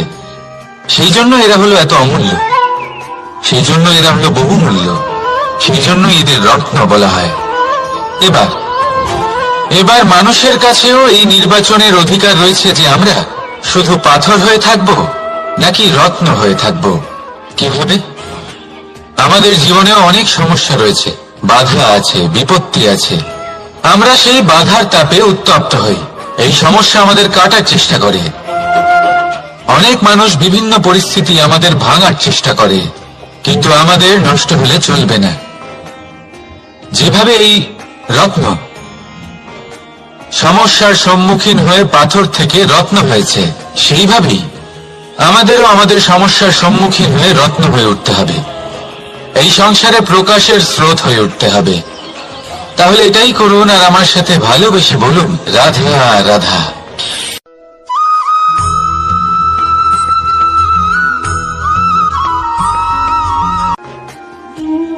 মানুষ জন্ম নেয়, আর জন্ম নিলেই তার জীবনযাত্রা শুরু হয়ে যায়। তারপর সে পরিশ্রম করে, লড়াই করে, আর সে তার ফল অবশ্যই পায়। সেই নিজের জীবনযাত্রা নিজেই সাজায়। তার জীবনে ভয় ততক্ষণ প্রবেশ করে না যতক্ষণ না সে জীবনে কিছু অর্জন করে। একবার সে কিছু পেয়ে গেলে তারপরে সেটা হারিয়ে যাওয়ার ভয় মনের মধ্যে জন্ম নেয়। তারপর সে ভাগ্য, জ্যোতিষ, ভবিষ্যৎ এইসব দেখতে ব্যস্ত হয়ে পড়ে। আমি আপনাকে একটা প্রশ্ন করছি, আপনি যখন এই সংসারে এসেছিলেন, কি নিয়ে এসেছিলেন যে আপনি হারাবেন? কিছুই না। আপনার বশে আপনার জীবনের সেই মুহূর্তই আছে যা আপনার হাতে আছে, অন্য কিছুই নয়। আপনার হাতে আছে আপনার কর্ম। যে জীবনে দুর্ভাগ্যে হতাশ হয় না, যে অসফলতার জন্য ভেঙে পড়ে না, সেই এই জীবনে বিজয়ী হয়। বলুন, যখন আপনার জীবনে কিছুই ছিল না, কি করেছিলেন? পরিশ্রম করেছিলেন, লড়াই করেছিলেন, আর সেই সব কিছু পেয়েছেন যা পেতে চেয়েছিলেন। তাহলে আজ সব পাওয়ার পর ভয় কিসের? সেই সব জিনিস কি আপনাকে পরিশ্রম করার থেকে আটকায়? না। সেই জন্য নিজের হাতের রেখায় কখনো নিজের পথ খুঁজবেন না, কারণ এই সংসারে যাদের হাতই নেই তারাও নিশ্চিতভাবে তাদের নিজের পথ নিজেই বানিয়ে নেয়। তাহলে আপনার কি নিয়ে চিন্তা? রাধা রাধা।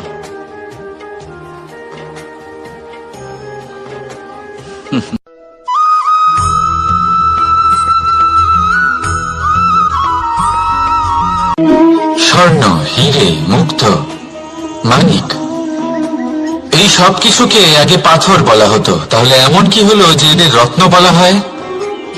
আর রত্ন তা বাস্তবে আসলে কি?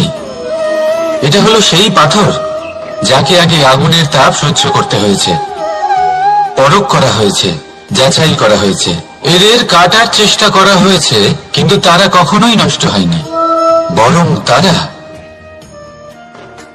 আরো উদ্ভাসিত হয়েছে, আরো উজ্জ্বল হয়েছে, এই সংসারে আরো প্রকাশ ছড়িয়ে দিয়েছে। সেই জন্য এরা হলো এত অমূল্য, সেই জন্য এরা হলো বহুমূল্য, সেই জন্য এদের রত্ন বলা হয়। এবার মানুষের কাছেও এই নির্বাচনের অধিকার রয়েছে যে আমরা শুধু পাথর হয়ে থাকব নাকি রত্ন হয়ে থাকব। কিভাবে? আমাদের জীবনেও অনেক সমস্যা রয়েছে, বাধা আছে, বিপত্তি আছে। আমরা সেই বাধার তাপে উত্তপ্ত হই। এই সমস্যা আমাদের কাটার চেষ্টা করে। অনেক মানুষ বিভিন্ন পরিস্থিতি আমাদের ভাঙার চেষ্টা করে, কিন্তু আমাদের নষ্ট হলে চলবে না। যেভাবে এই রত্ন সমস্যার সম্মুখীন হয়ে পাথর থেকে রত্ন হয়েছে, সেইভাবেই আমাদেরও আমাদের সমস্যার সম্মুখীন হয়ে রত্ন হয়ে উঠতে হবে। এই সংসারে প্রকাশের স্রোত হয়ে উঠতে হবে। তাহলে এটাই করুন আর আমার সাথে ভালোবেসে বলুন, রাধা রাধা।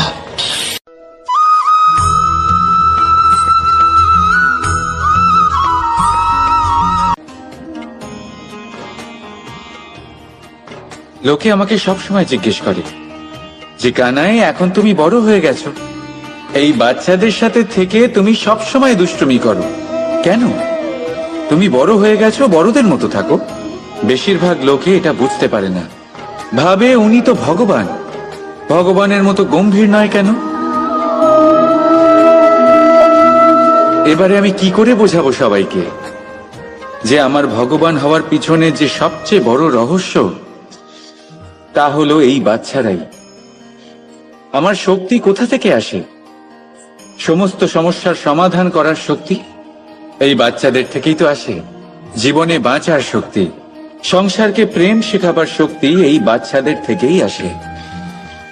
কারণ বাচ্চাদের থেকে বড় কোনো ভগবান হয় না।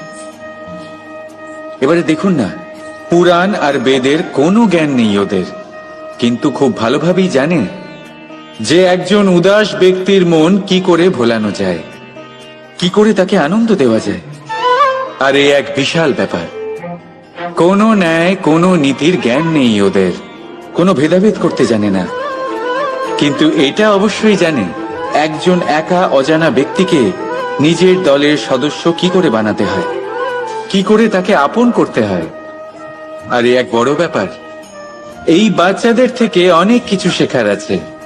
তাই আপনারাও নিজেদের জীবনে গম্ভীর হওয়ার চেষ্টা কখনোই করবেন না। আর যদি করেন তাহলে এই সংসার খুবই নীরস লাগবে আপনার। আপনিও বাচ্চাদের মতো নিষ্পাপ থাকুন আর নিজেকে আনন্দে রাখুন। লাভ আর ক্ষতির ঊর্ধ্বে গিয়ে সম্পর্ককে দেখুন। জ্ঞান অর্জন করার পরিবর্তে ভালোবেসে সম্পর্ক পালন করুন। আপনি নিজেই বুঝে যাবেন যে এই সংসার কতটা সুন্দর।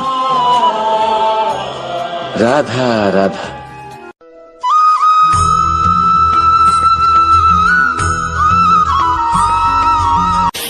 সংসারে সব থেকে বড় শক্তি আসলে কি? কেউ বলবেন শারীরিক শক্তি, কেউ বলবেন অস্ত্রের শক্তি, কেউ বলবেন জ্ঞানের শক্তি। ঠিক আছে, কিন্তু যদি আমি বলি সংসারের সব থেকে বড় শক্তি হলো শক্তি কোনো এক তথ্যের, আগে হ্যাঁ, তথ্য। এই তথ্য নিজেই কিন্তু খুব শক্তিশালী, অত্যন্ত শক্তিশালী অস্ত্র হলো এই তথ্য। আর সত্যি বলতে অনুচিত তথ্যের থেকে অনেক বেশি ঘাতক হলো অসম্পূর্ণ তথ্য। যেরকম আজ শাম্ব রুক্মির সাথে করেছে, ওকে অসম্পূর্ণ তথ্য দিয়েছে, তার ফলে বিনাশ হলো। যদি এইভাবেই আপনার কাছেও কোনো অসম্পূর্ণ তথ্য আসে, আর যদি আপনি তা পরখ না করে দেখেন, যাচাই না করে দেখেন, আর নিজের কর্ম করেন, তাহলে উত্থানের বদলে আপনি পতনের সম্মুখীন হবেন। বিকাশের বদলে আপনার বিনাশ হয়ে যাবে। মনে রাখবেন একটা অত্যন্ত গুরুত্বপূর্ণ কথা, সঠিক তথ্য পাওয়া সঠিক তথ্য দেওয়ার থেকে অনেক বেশি গুরুত্বপূর্ণ। আশা করি এই কথা আপনি বুঝেছেন। জীবনে যখনই কোনো তথ্য আপনি পাবেন, সেই বিষয়ে ভেবে দেখুন, পরখ করে দেখুন, যাচাই করুন, তারপর নিজের কর্ম করুন। আর আমার সাথে ভালোবেসে বলুন, রাধা রাধা।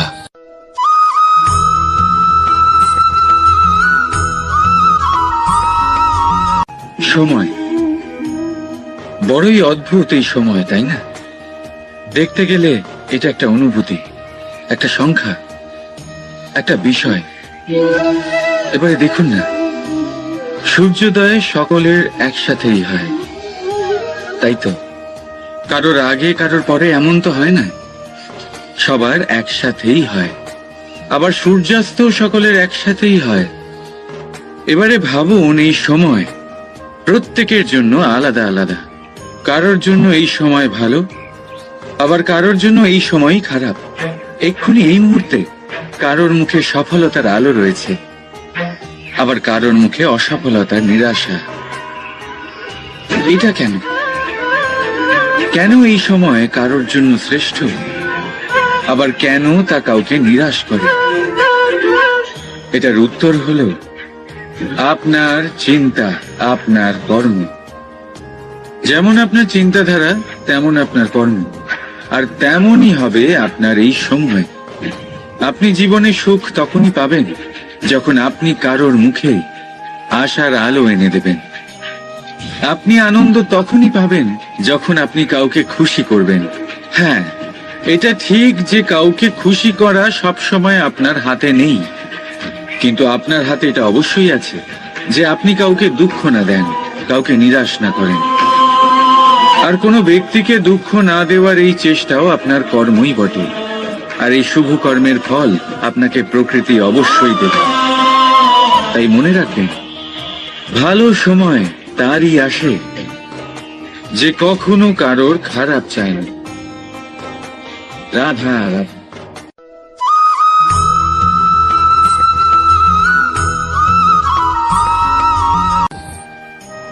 ধর্ম এবং প্রেম এই দুই হলো একই মুদ্রার দুই পিঠ।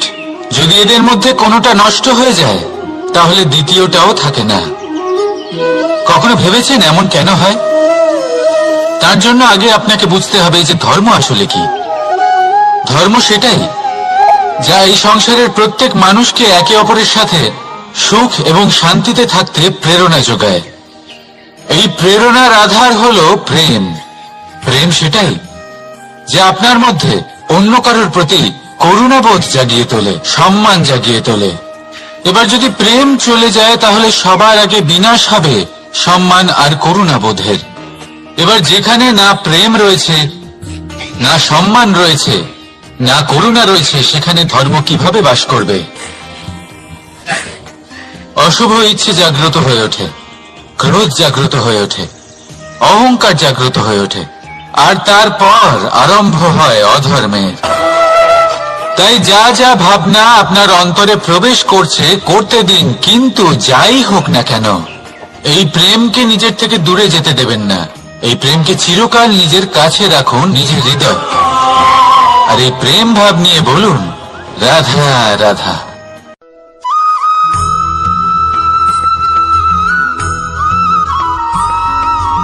লোকে বলে মানুষ নিজের ভবিষ্যৎ জন্ম থেকেই লিখিয়ে আনে, অর্থাৎ এখানে এই কপালে।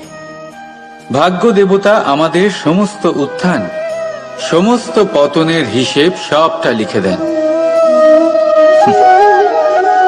কিন্তু কপালে কেন, পায়ে নয় কেন? যদি পায়ে লেখা হয় তাহলে আমরা পড়তে পারবো, যদি কপালে লেখা হয় আমরা ছাড়া বাকি সবাই পড়তে পারবে।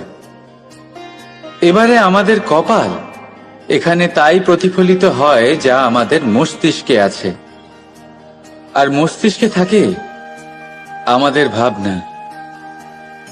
তাই এই ভাবনার ধনাত্মক হওয়া অত্যন্ত জরুরি। এতে বিকাশের জন্য স্থান রাখুন, এতে সবাইকে একসাথে নিয়ে চলার ভাবনা রাখুন। আর বিশ্বাস করুন, আপনার মস্তিষ্কের এই ভাবনা সাফল্য রূপে আপনার কপালে অবশ্যই লিখিত হবে, কারণ আপনার ভাবনাই সত্য হয়ে আপনার জীবনে আসে। রাধা রাধা।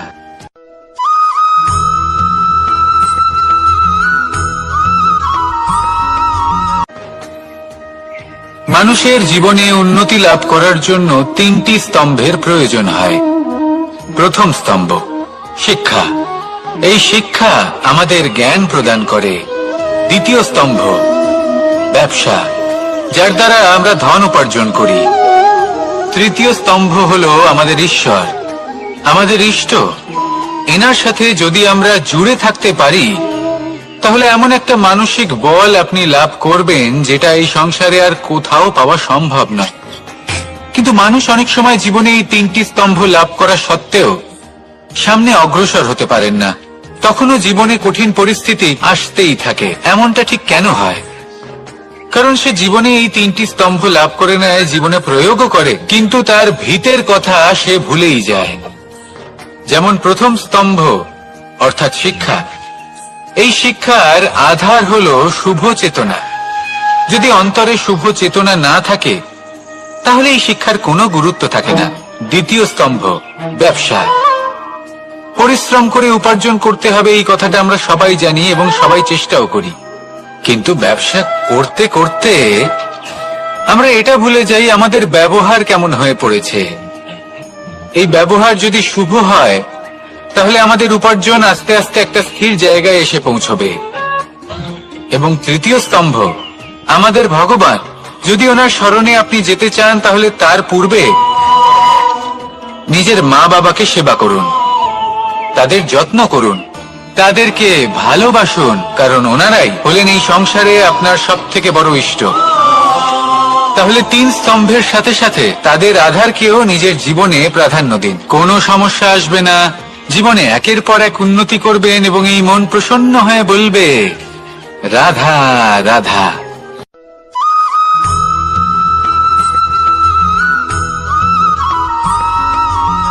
এই সংসারে কখনো কোনো ব্যক্তিকে তার বাইরের পোশাক দেখে বিচার করার চেষ্টা করবেন না, এটা খুব বড় ভুল করবেন।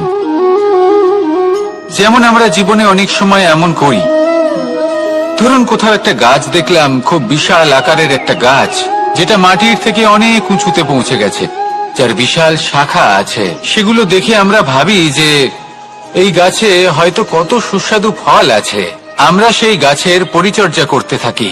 আবার অন্যদিকে হলো একটি তৃণ, যেটা মাটি থেকে কিছুটা উঁচুতে পৌঁছেছে, কিন্তু সেই তৃণর নিচে, মাটির নিচে অত্যন্ত সুস্বাদু ফল বা সবজি জন্ম নেয়, যা আমাদের স্বাস্থ্যের পক্ষে অত্যন্ত উপকারী। সেই জন্য কখনো আবরণ দেখে কাউকে বিচার করতে চেষ্টা করবেন না, তার বদলে এটা বোঝার চেষ্টা করুন যে আপনার সামনে যে ব্যক্তি আছে বা বস্তু আছে তার বিশেষত্ব কি। যদি এই বিশেষত্ব বোঝার ক্ষমতা আপনি অর্জন করেন, যদি এই শিল্প আপনি নিজের ভেতরে জাগ্রত করেন, তাহলে এই সংসারে বিশেষত্ব কি সেটা আপনি জানতে পারবেন।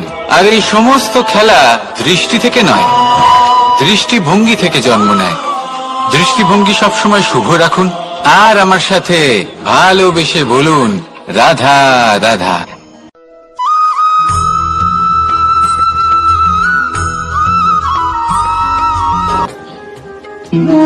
সুখ, দুঃখ এবং শক্তি, এই 3 হলো এই সংসারের ত্রিদেবের মতো। আমাদের জীবনে যা কিছু ঘটছে এই 3টির ভিত্তির উপরেই হচ্ছে। আসলে এই সংসারের একটা নিয়ম আছে, যখনই আপনি কিছু লাভ করেন এই সংসার আপনার পরীক্ষা নেয়। এটা জানার জন্য আপনার পরীক্ষা নেয় যে আপনি যা কিছুই লাভ করেছেন আপনি কি আদৌ সেটার যোগ্য কিনা। ঠিক সেইভাবেই এই সুখ, দুঃখ এবং শক্তি আপনার পরীক্ষা নিয়ে থাকে। যখন সুখ আসে তখন সে আপনার পরীক্ষা নেয় যে আপনার মধ্যে অহংবোধ জাগ্রত হয়নি তো। যদি অহংবোধ চলে আসে তাহলে সুখ সেখানেই সঙ্গ ত্যাগ করে। দুঃখ আপনার ধৈর্যের পরীক্ষা নিতে থাকে, আর যদি আপনার মধ্যে ধৈর্য না থাকে তাহলে এটা আপনাকে আরো বেশি দুঃখের গভীর অন্ধকারে ঠেলে দেবে। সেখানে শক্তি পরীক্ষা নেয় আপনার বিনম্রতার। যদি আপনি বিনম্র না হন তাহলে হয় এই শক্তি আপনার সঙ্গ ত্যাগ করবে, নয় এই শক্তি বিনম্রতার অভাবে আপনার পতনের কারণ হতে পারে। এই সংসারে যে কোনো ব্যক্তি যিনি এই পরীক্ষায় উত্তীর্ণ হয়ে থাকেন এই জীবনে তিনি সাফল্য লাভ করেন। আসুন আমার সাথে ভালোবেসে বলুন রাধা রাধা।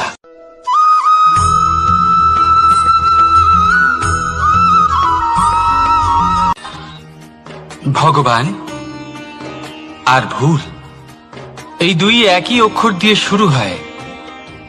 শুধু তাই নয়, এদের দুজনের রাশিও সমান।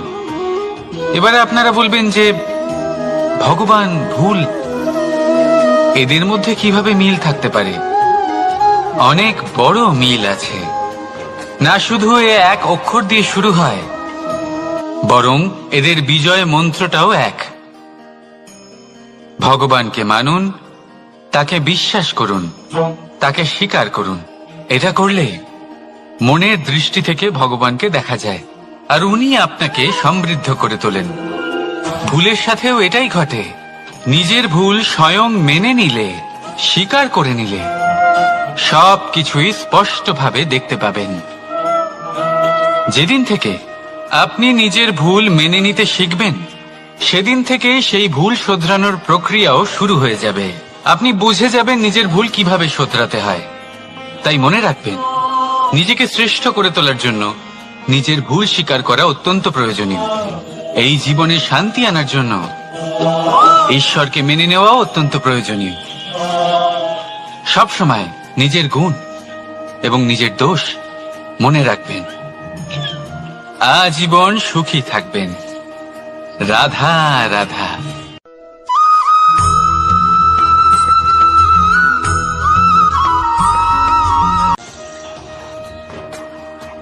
ভয়ের সাথে আমরা সবাই পরিচিত, কষ্ট আমরা সবাই পেয়েছি। কখনো কখনো আমরা অসুস্থ হয়ে পড়ি, আর এমন সময় হলে মাতার মমতা, কখনো বাবার স্নেহ, কখনো বন্ধুদের পাশে থাকার অনুভূতি আমাদের রোগ নিরাময়ে সাহায্য করে।